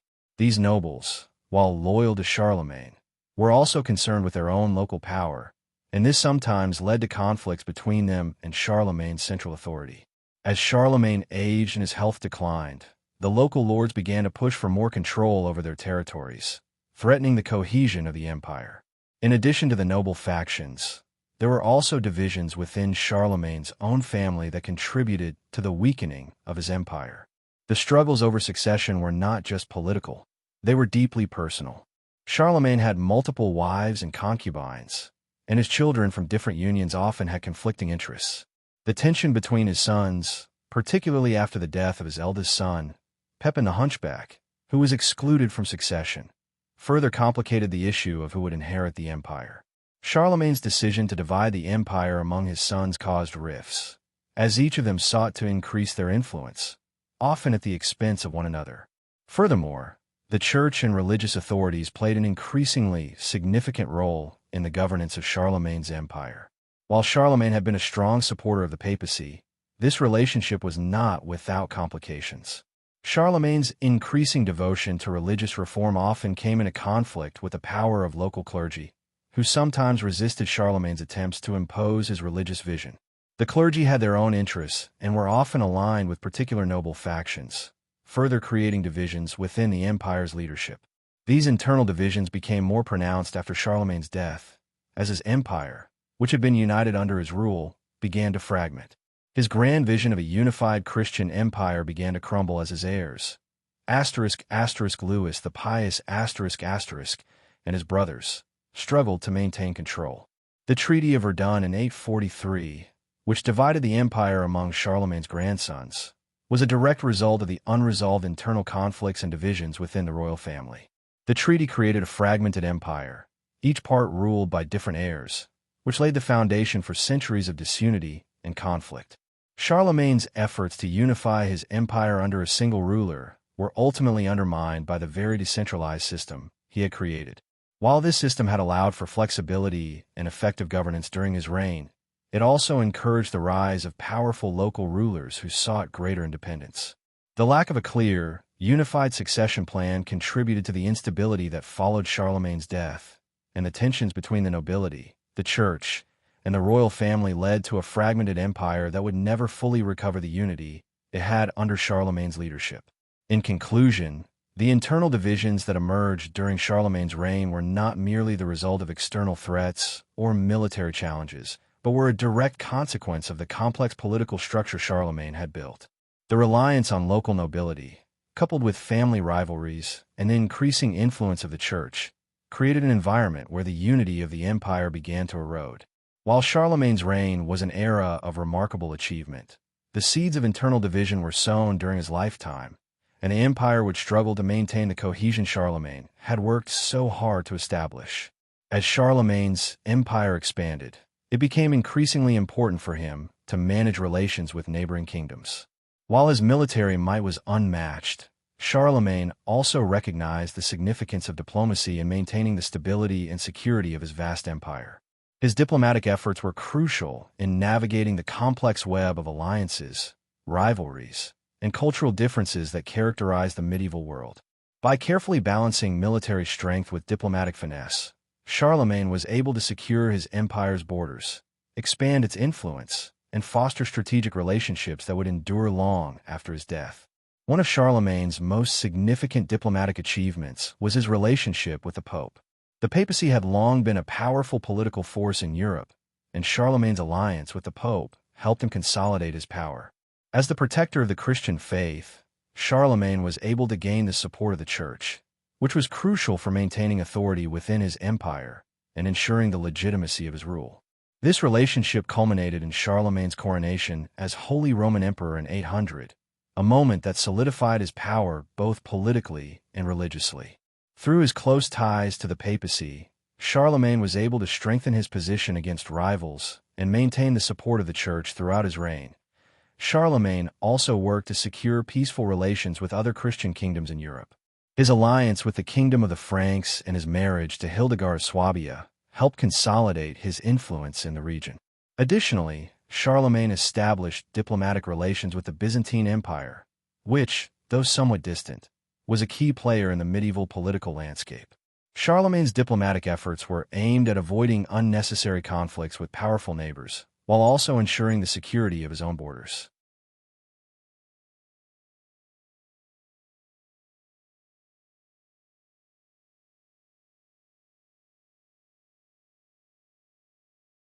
However, Charlemagne was not just focused on maintaining peaceful relations with Christian kingdoms.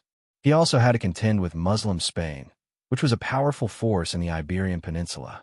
Charlemagne's reign saw several military campaigns against the Saracens, but it was also marked by diplomatic efforts to navigate the complex relationship between the Christian and Muslim worlds. Charlemagne sent envoys to the Caliph of Baghdad, and there were periods of peace and cooperation between the Franks and the Muslims.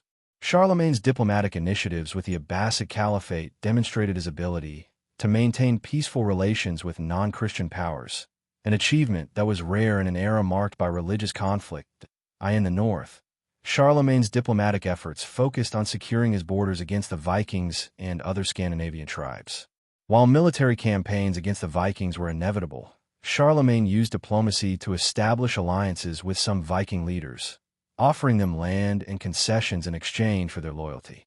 This approach allowed Charlemagne to avoid constant warfare along the northern borders, securing stability and allowing for the growth of his empire.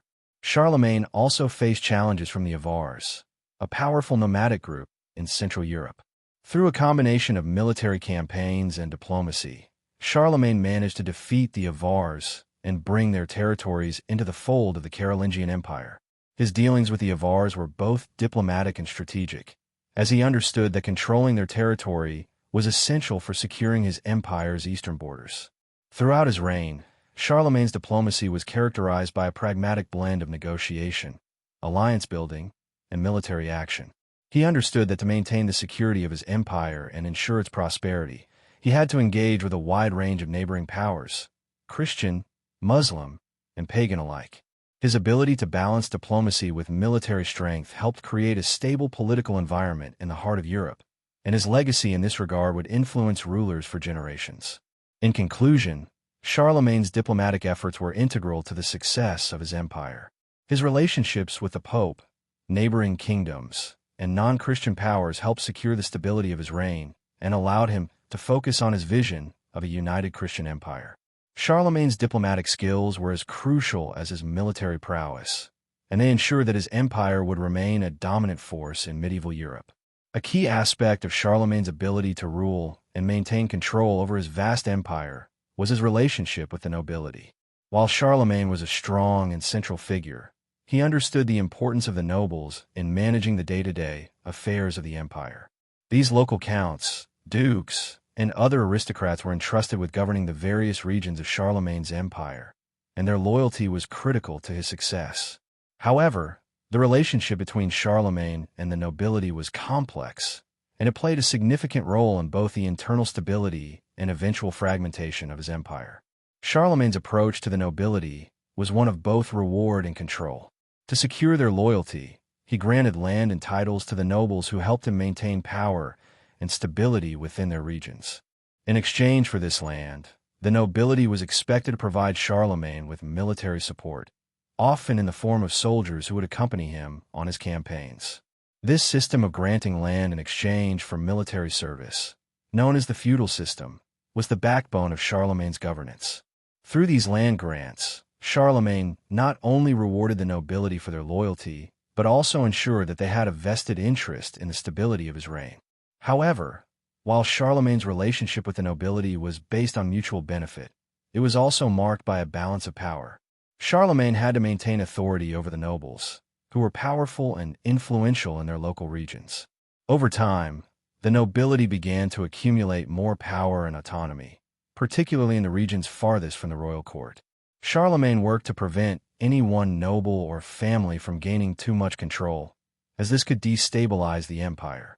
He did this by appointing trusted advisors and officials to oversee different territories, ensuring that no single group could dominate the political landscape. Despite Charlemagne's efforts to maintain control, the growing power of the nobility was a double-edged sword. As nobles gained more land and influence, they increasingly saw themselves as local rulers, and their loyalty to Charlemagne became more difficult to maintain.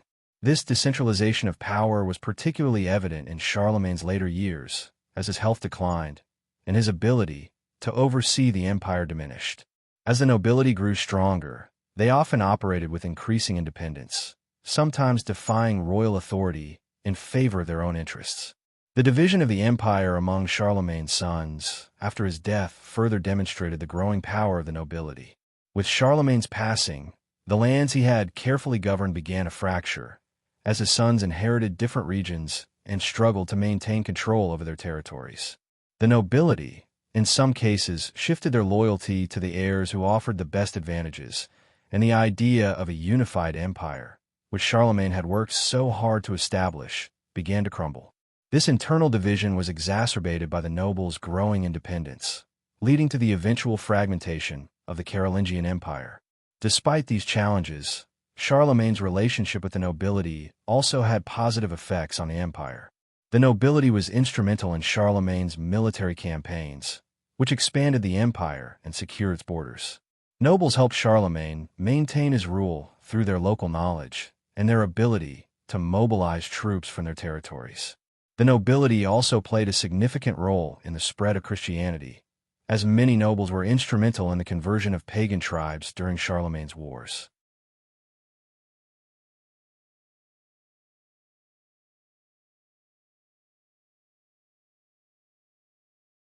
In conclusion, Charlemagne's relationship with the nobility was central to the functioning of his empire.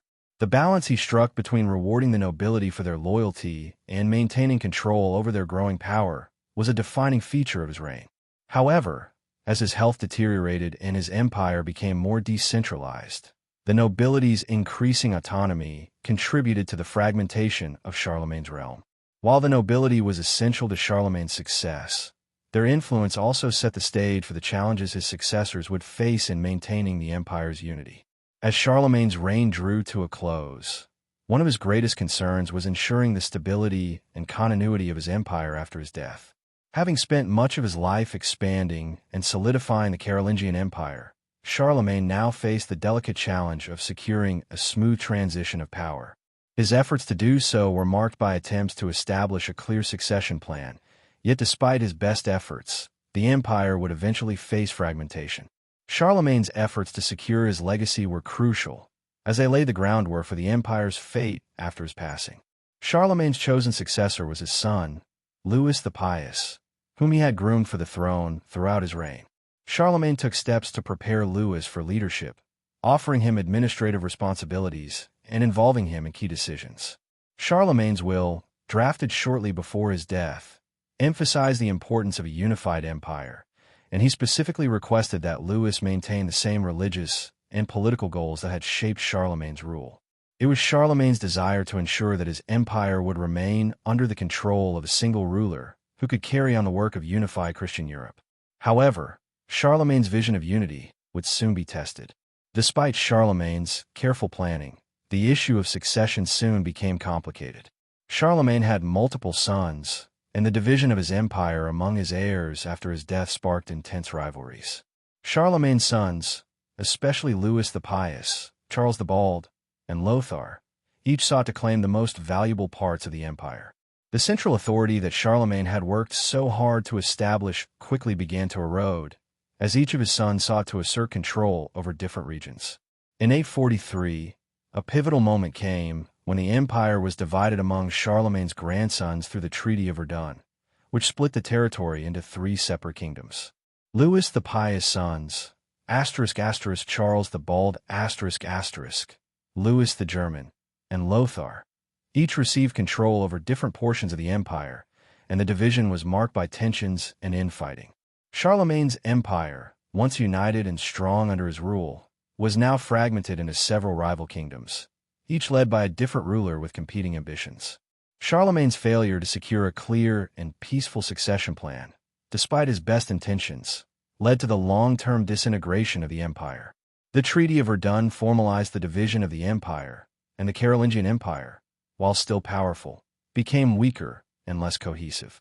The regional powers of the nobles, combined with the internal rivalries among Charlemagne's heirs, made it increasingly difficult to maintain the unity that Charlemagne had envisioned. In addition to the issue of succession, Charlemagne's declining health in the final years of his reign made it difficult for him to implement long-term strategies for securing the future of the empire. Though he worked tirelessly to maintain control over his vast territories, his ability to govern effectively diminished as his health failed. This further contributed to the instability that followed his death, as his sons and nobles were left to navigate the challenges of maintaining a unified empire without Charlemagne's strong leadership. Despite these challenges, Charlemagne's legacy endured, albeit in a fragmented form. The Holy Roman Empire, though weakened after his death, would continue to exist in various forms for nearly 1,000 years. Charlemagne's efforts to unite Europe under a Christian banner laid the foundation for the later development of the Holy Roman Empire, which would emerge as a significant force in medieval Europe.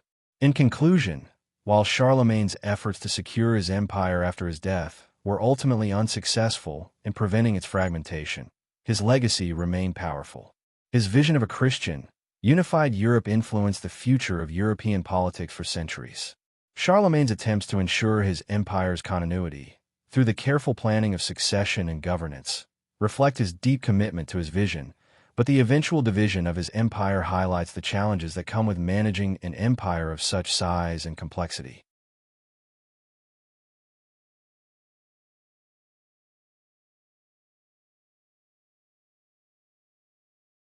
As Charlemagne's reign neared its end, the once dominant and powerful ruler began to face the inevitable toll of aging and declining health.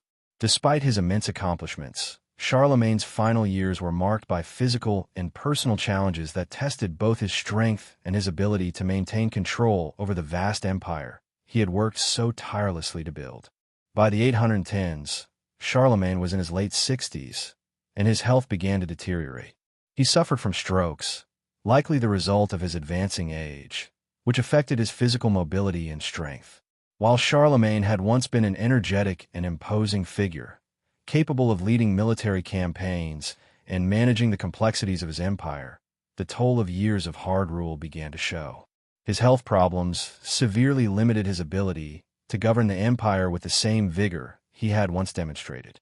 Despite his declining health, Charlemagne remained deeply involved in the day-to-day affairs of his empire, insisting on making key decisions and overseeing military campaigns. In 811, he was still able to launch a campaign against the Avars, a group of nomadic tribes in Central Europe, demonstrating his determination to lead despite his physical limitations.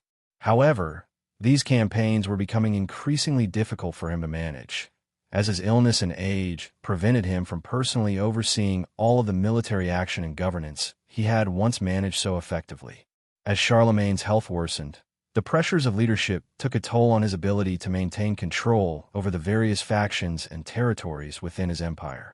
The Carolingian Empire was vast, stretching from modern-day France to parts of Germany and Italy, and governing such a sprawling realm required constant attention. The administrative work of overseeing this empire was growing more difficult as Charlemagne's physical limitations set in. While he had established a strong system of local rule, with nobles and counts managing territories on his behalf, the centralization that Charlemagne had worked to achieve was now increasingly under threat as he was no longer able to personally oversee everything. Additionally, Charlemagne's personal life began to weigh heavily on him in his final years. The relationship with his sons had always been complicated, and succession struggles remained unresolved. While Charlemagne had tried to secure his eldest son, Louis the Pious, as his heir, tensions within the family began to emerge, creating uncertainty about the future of the empire. The looming question of succession, who would take control after Charlemagne's death, was a source of constant anxiety in his final years. In summary, Charlemagne's final years were defined by the challenges of aging, declining health, and the strain of maintaining control over an empire that was starting to show signs of division. Despite his efforts to keep his empire unified and strong, the physical and political challenges of his later years would ultimately affect the stability of the Carolingian Empire and set the stage for its fragmentation after his death. As Charlemagne's health declined in his final years, the question of securing his empire's future became an increasingly urgent concern. Having expanded his empire to unprecedented sizes and established a strong Christian realm, Charlemagne understood that the stability of his empire rested on careful planning and the resolution of internal conflicts. With his own death looming, Charlemagne made efforts to ensure the continuity of his empire and to establish a framework that would maintain peace, order, and unity among his people. One of Charlemagne's most pressing challenges was the issue of succession. As previously mentioned, Charlemagne had tried to establish his son Louis the Pious as his successor.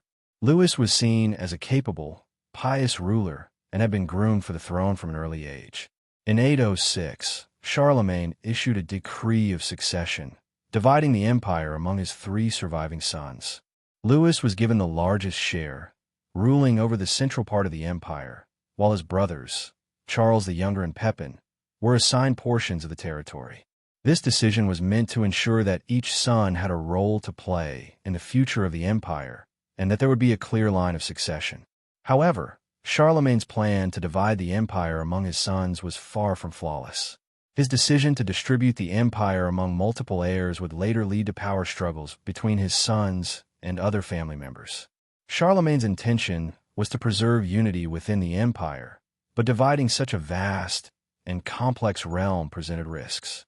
The legacy of Charlemagne's empire was, in many ways, shaped by these divisions, as internal strife and rivalry among his heirs would contribute to the eventual fragmentation of the Carolingian Empire after his death. In addition to securing a clear line of succession, Charlemagne also sought to maintain the loyalty of the nobility and prevent rebellions within his empire. His relationship with the local nobles was crucial to the empire's stability, and in his final years, Charlemagne worked to ensure that the nobility remained aligned with his vision. However, the nobility's growing power, especially in more remote regions of the empire, posed a significant challenge to Charlemagne's efforts to centralize his rule. As his health worsened, Charlemagne could no longer maintain the same level of control over the nobles, and this would later contribute to the difficulties faced by his successors. Charlemagne also sought to protect the spiritual unity of his empire by ensuring that the Christian faith remained central to his rule. Throughout his reign, Charlemagne had worked closely with the Pope and the Church, strengthening the religious and political ties between the papacy and the Carolingian Empire. In his final years, Charlemagne continued to support the Church, commissioning religious works and supporting the spread of Christianity to the pagan tribes on his empire's borders. His close relationship with the papacy also ensured that his heirs would inherit not just political authority, but religious legitimacy. Charlemagne's diplomatic efforts were similarly focused on securing the empire's borders and preventing external threats from destabilizing his kingdom. While he could no longer personally oversee military campaigns as he had in his earlier years, Charlemagne relied on his trusted generals and his sons to defend the empire. He also worked to secure peace with neighboring kingdoms, including the Byzantines, the Muslims in Spain, and the Vikings, who were increasingly becoming a threat to his northern borders. Charlemagne's diplomatic efforts, even in his final years, were aimed at ensuring that the empire remained strong against external pressures. Ultimately, Charlemagne's efforts to secure his empire's stability in his later years reflected his awareness of the challenges that lay ahead after his death. Despite his declining health, he continued to focus on maintaining unity within the Carolingian realm, resolving issues of succession, and safeguarding the empire's external and internal stability. While Charlemagne's empire would face significant challenges after his death, his final efforts to secure the empire's future were crucial in preserving the legacy of the Carolingian dynasty for the generations that followed.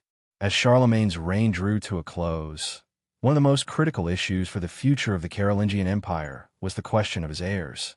Charlemagne had worked diligently to ensure a smooth transition of power, but his efforts were complicated by family dynamics, rivalries, and the complex process of inheritance in the medieval world.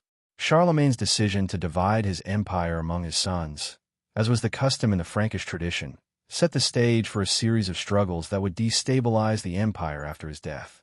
Charlemagne's eldest surviving son, Louis the Pious, was named as the primary heir and given the largest share of the empire. Louis had been groomed for leadership throughout his father's reign, and Charlemagne saw him as a devout, capable ruler who would continue the work of unifying and strengthening the Christian empire. However, Louis's succession was fraught with challenges. Charlemagne's decision to divide the empire among his sons, Louis, Charles the Younger, and Pepin, was meant to preserve the Carolingian dynasty and ensure that each son would have a share of the power. But this division laid the groundwork for future conflict, as each of Charlemagne's sons sought to secure more territory for themselves. Louis the Pious, despite being Charlemagne's designated successor, faced immediate challenges from his brothers. Charles the Younger, for example, who had been given a portion of the empire to rule, sought greater authority and influence. The rivalry between Louis and his brothers grew more intense as Charlemagne's health declined, and the question of succession became increasingly urgent. Louis's reign as emperor, after Charlemagne's death in 814, was marked by internal strife and the constant struggle to maintain control over the territories his father had once ruled with unity and authority. The division of the empire among Charlemagne's sons would prove to be problematic, and even within Louis's own reign, there were constant efforts by his brothers to claim more power. Charlemagne's vision of a centralized Christian empire began to unravel as the nobility and local rulers gained increasing independence, eroding the central authority that had been the hallmark of his reign. Charles the Younger died prematurely in 811, which temporarily alleviated the tension between him and Louis. However, this did not bring lasting peace. Charlemagne's other surviving son, Pepin, was also involved in the power struggles within the family. As Charlemagne's sons jostled for power, the empire became more fragmented, and the once unified Carolingian state was now divided into competing factions. The issue of succession among Charlemagne's grandsons compounded the problems facing the empire. After the death of Louis the Pious in 840, Charlemagne's grandsons, Charles the Bald, Louis the German, and Lothar, each inherited parts of the empire.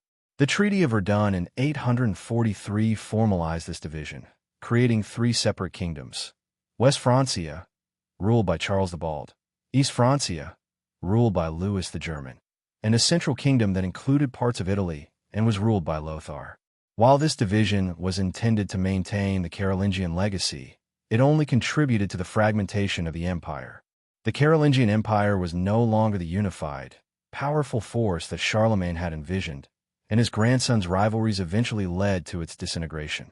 The role of Charlemagne's heirs was thus marked by the inability to sustain the empire's unity.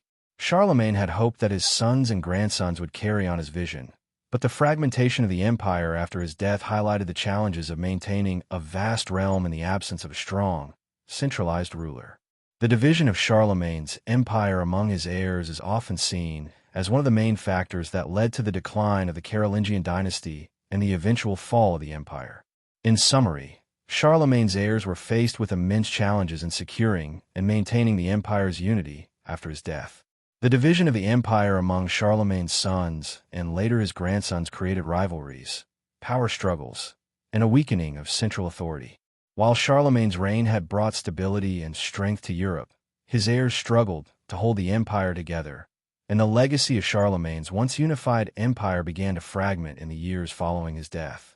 Charlemagne's death in 814 marked the end of an era, but it also ushered in a period of uncertainty and fragmentation for the Carolingian Empire. Charlemagne had spent his entire reign consolidating his power, expanding his empire, and creating a unified Christian realm that spanned much of Western Europe. However, after his passing, the empire that he had so carefully constructed began to unravel almost immediately. The immediate aftermath of Charlemagne's death was marked by the questions surrounding succession, the fragmentation of his vast empire, and the challenges his heirs faced in maintaining control. Charlemagne died on January 28, 814, at the age of 72, leaving behind a powerful but fragile empire. He had worked tirelessly to ensure that his son Louis the Pious would succeed him, and so it was Louis who ascended to the throne as the new emperor. However, Charlemagne's efforts to secure a smooth transition were ultimately compromised by the division of his empire and the difficult dynamics within his family. The Treaty of Verdun, which would later divide the empire, was already foreshadowed by the divisions that existed during Charlemagne's lifetime.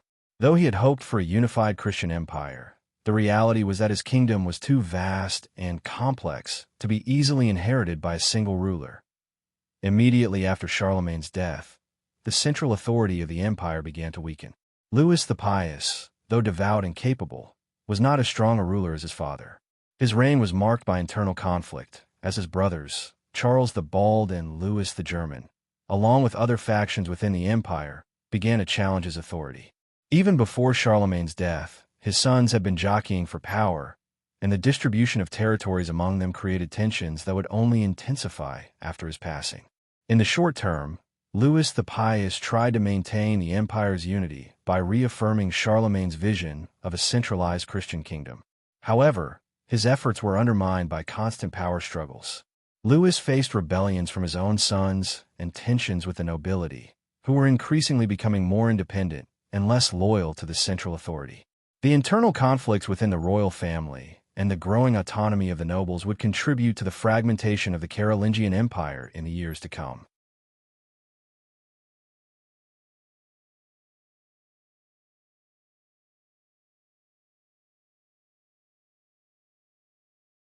The divisions of the empire after Charlemagne's death were not limited to family strife. The nobility, which had grown in power during Charlemagne's reign, began to assert their independence more boldly, further weakening the central authority of the emperor. Charlemagne's once centralized system of governance was replaced by a more decentralized structure, where local lords and rulers held significant power. This shift would become one of the defining features of the post-Charlemagne Carolingian world. Additionally, Charlemagne's death opened the door for external threats to the empire. The Vikings, who had begun raiding coastal territories during Charlemagne's reign, would intensify their attacks on the empire's borders. The Muslim caliphates in Spain and the Byzantine Empire to the east continued to challenge the empire's stability. Charlemagne had kept these external threats at bay with his strong leadership, but in the aftermath of his death, the empire's weakened internal structure made it increasingly difficult to defend its borders effectively. In conclusion, Charlemagne's death in 814 left behind an empire that was divided and struggling to maintain its unity. While Louis the Pious ascended to the throne with the goal of continuing Charlemagne's legacy, the empire's internal divisions, family rivalries, and increasing noble power led to its fragmentation. The immediate aftermath of Charlemagne's death revealed the fragility of the empire he had built and despite his efforts to ensure a smooth transition, the Carolingian Empire began to lose the cohesion that had defined Charlemagne's reign. The immediate aftermath of Charlemagne's death saw the Carolingian Empire, once united under his strong and central authority, begin to fragment. Despite Charlemagne's efforts to secure a smooth succession through his son Louis the Pious, the empire quickly descended into political infighting and territorial division, paving the way for the empire's long-term disintegration. The empire had been divided during Charlemagne's reign, with each of his sons assigned a portion of the kingdom to rule.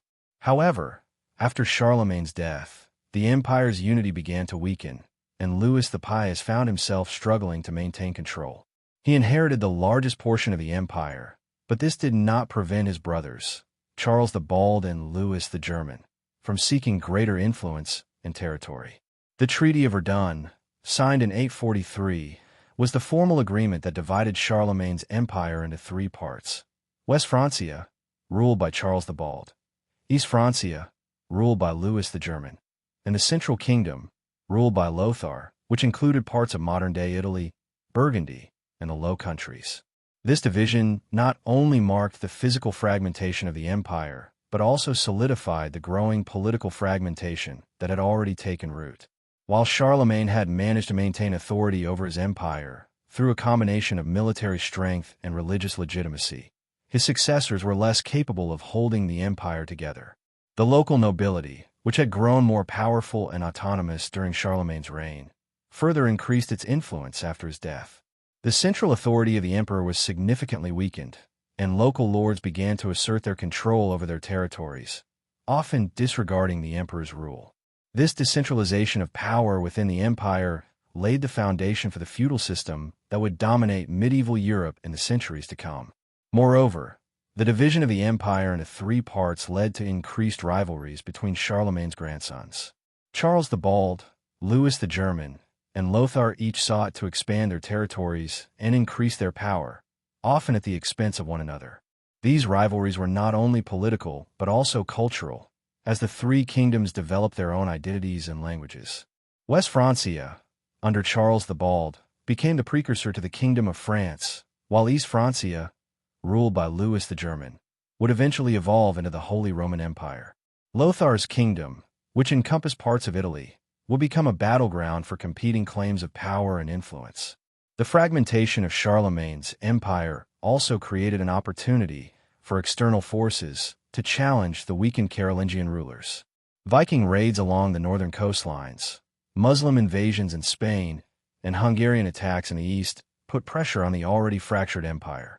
The lack of a unified, central defense made it difficult for the Carolingians to effectively combat these threats. The empire that Charlemagne had worked so hard to protect and expand now faced the threat of external invasion from multiple fronts. In addition to external threats, internal revolts and challenges to royal authority became more common in the wake of Charlemagne's death. The loyalty of the nobility, which had been essential to Charlemagne's ability to control the empire, was no longer guaranteed. As the Carolingian Empire weakened, the local nobility became more focused on their own power and independence, leading to numerous uprisings and challenges to the authority of the emperor.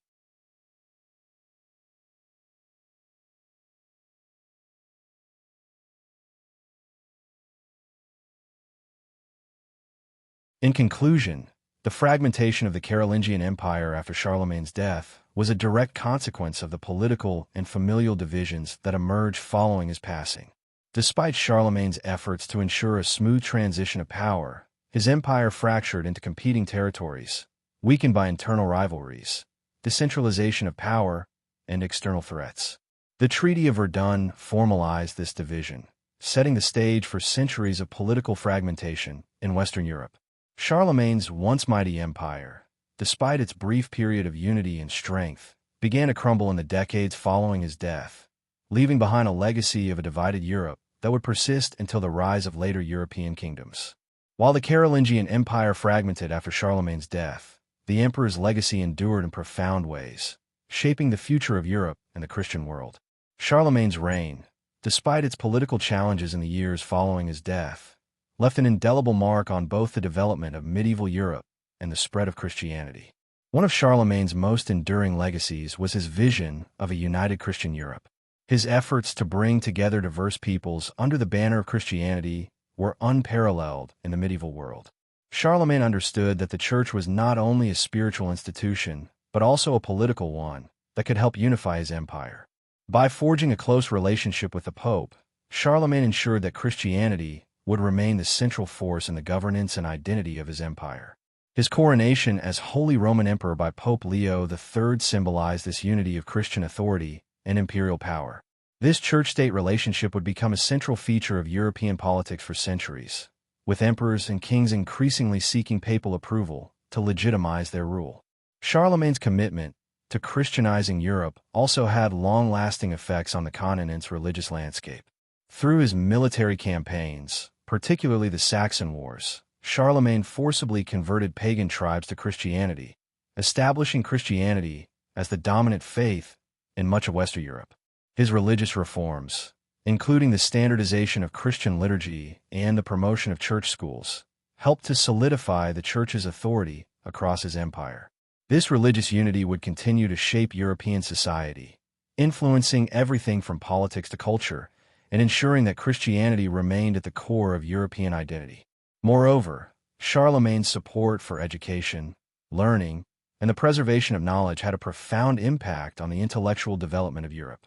The Carolingian Renaissance, which he spearheaded, led to the preservation of classical texts and the revival of intellectual pursuits that had been lost during the early Middle Ages. Charlemagne's establishment of cathedral schools and his patronage of scholars like Alcuin of York laid the groundwork for the medieval scholasticism that would later flourish in the 12th and 13th centuries. The intellectual environment Charlemagne fostered set the stage for the Renaissance that would follow centuries later. His dedication to education and knowledge helped preserve the intellectual legacy of antiquity and ensured that learning would continue to be a key component of European civilization. Charlemagne's legacy also influenced the political structure of medieval Europe. Though his empire fractured after his death, the idea of a unified Christian empire persisted, particularly in the form of the Holy Roman Empire, which would continue to play a significant role in European politics for nearly 1,000 years.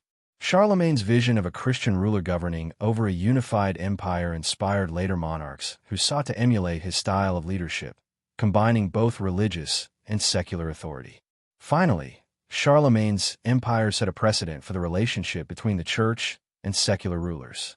The church played an increasingly central role in the governance of Europe, and its influence continued to grow throughout the Middle Ages.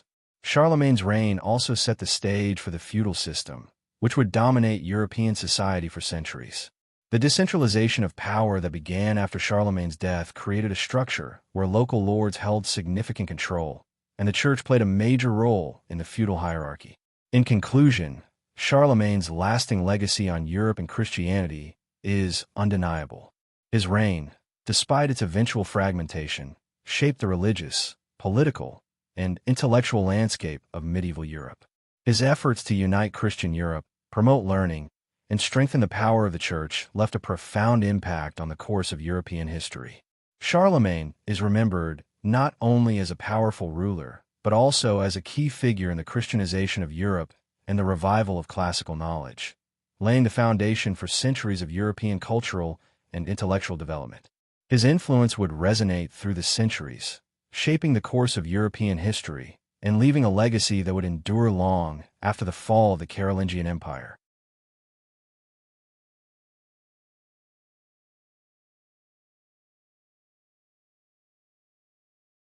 As we reach the final chapter of our exploration into Charlemagne's impact, we can confidently say that his influence is woven into the very fabric of European history. His reign is often seen as the birth of the Holy Roman Empire, but his influence extends far beyond the political realm. Charlemagne, known as Charles the Great, reshaped not just the landscape of Europe, but the very concept of leadership and governance. Born in 747, Charlemagne ascended to power in a fragmented Europe, where numerous small kingdoms and territories were constantly at war. His unification of much of Western Europe was a feat that most rulers of his time could only dream of. But his true genius lay in how he consolidated power. His empire was not built purely on military conquest. Charlemagne understood that lasting stability required the support of both the church and the common people. His collaboration with the Pope, leading to the establishment of the Holy Roman Empire, was a strategic masterstroke that gave him divine legitimacy and brought about a new era in the relationship between church and state. But Charlemagne was no mere figurehead. His reforms in education, law, and the economy laid the groundwork for the medieval world. His personal commitment to learning led to the Carolingian Renaissance, a period of intellectual revival that revived ancient knowledge, preserving and transmitting it for future generations. Despite the fall of his empire after his death, the concepts and systems he put in place endured. The political unity he sought, based on a Christian empire with a strong central ruler, continued to inspire future generations of European leaders. His influence can be seen in the governance models of later kings and emperors, who looked to him as the ideal Christian ruler. Beyond the political and military achievements, Charlemagne's cultural and religious impact was revolutionary. His reign marked a renaissance, not only in learning, but also in religious practice, deeply influencing the future of both the Church and European society as a whole. Charlemagne's dedication to preserving and advancing knowledge was a key component of his lasting legacy.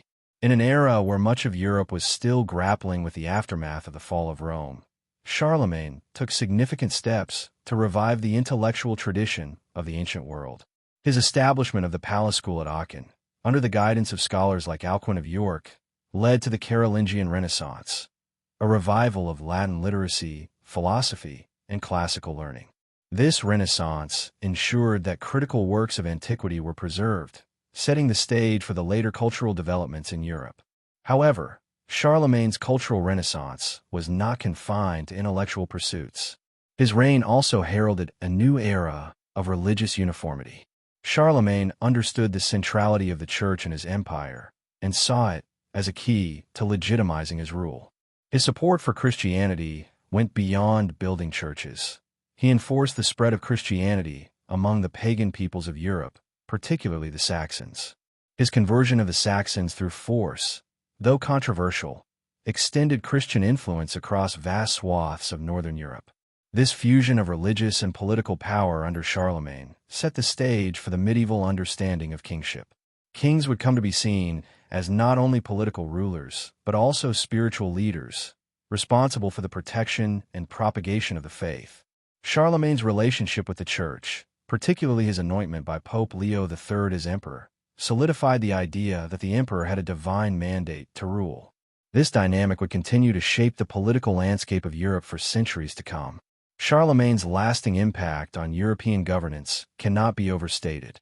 His rule introduced a model of centralized power that shaped future monarchies and empires. While his empire fragmented after his death, the principles he established remained influential for centuries. One of Charlemagne's most significant achievements was the creation of a more organized and efficient system of governance. Unlike many of his contemporaries, who ruled through fragmented local powers, Charlemagne sought to centralize control by establishing a structured administrative system. He appointed local nobles as counts, who were responsible for maintaining law and order in their regions, but they were directly accountable to the emperor.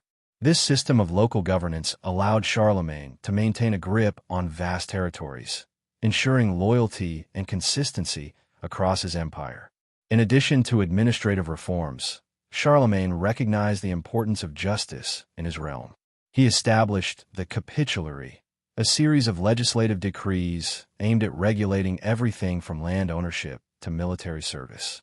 These laws were not only a way to impose order, but also a means to communicate Charlemagne's vision for a Christian, unified empire. The codification of these laws set a precedent for future legal systems, influencing the development of medieval European legal frameworks.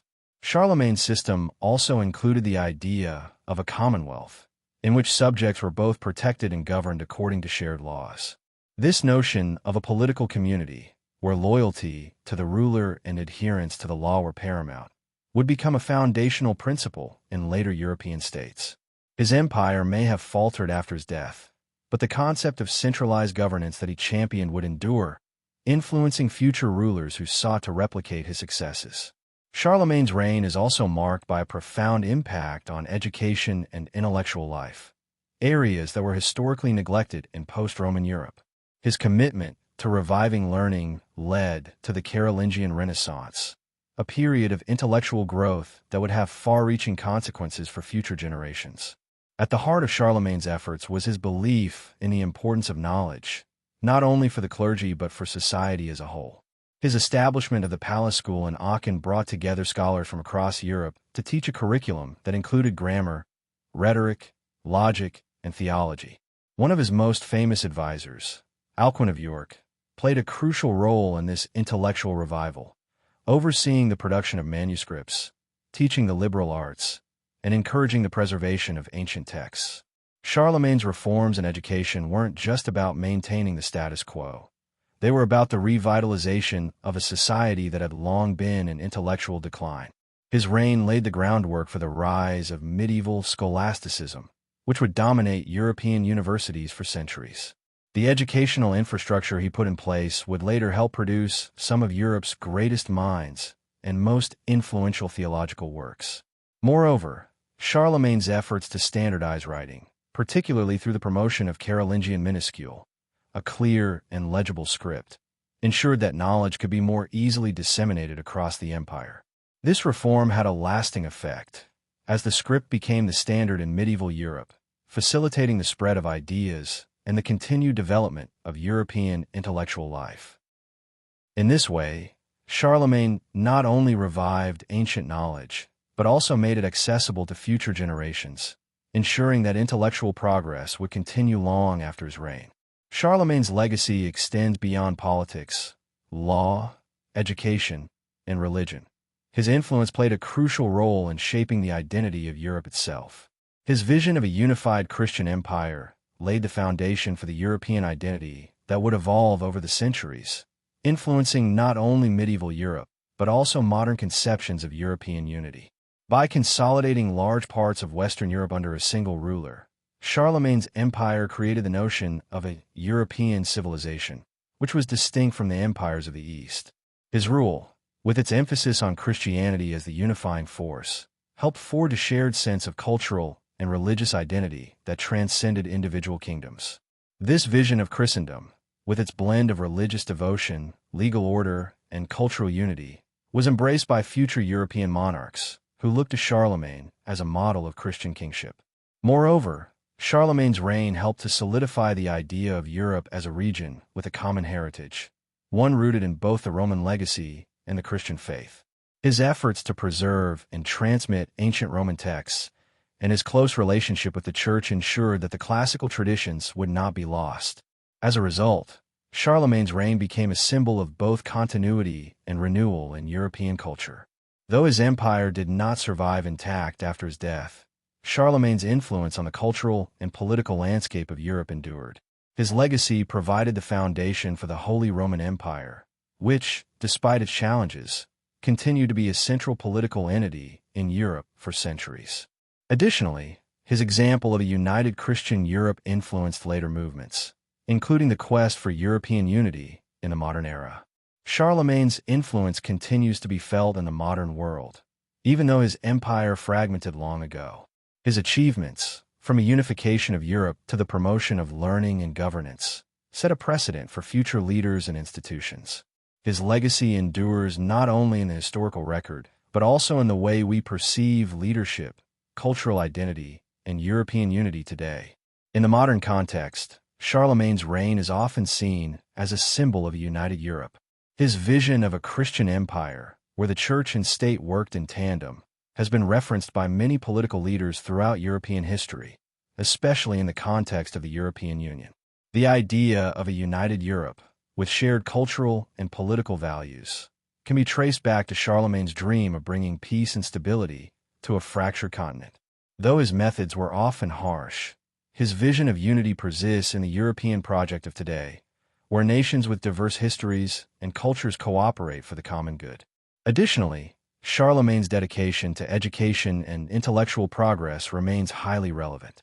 In an era where global connectivity and knowledge exchange are more important than ever, his commitment to preserving ancient knowledge and fostering intellectual growth serves as a reminder of the power of education in shaping a society. Modern Europe, with its thriving universities and research institutions, owes much to the intellectual foundations laid by Charlemagne's reign. Finally, Charlemagne's concept of leadership, one that blended political authority with moral and spiritual responsibility, remains a powerful example for modern leaders. His ability to balance power with a sense of duty and his recognition of the importance of justice and fairness in governance are qualities that still resonate today. In conclusion, Charlemagne's enduring influence is a testament to the lasting power of visionary leadership. His legacy shaped the course of European history and continues to inspire those who strive for unity, intellectual growth, and a sense of common purpose in the modern world.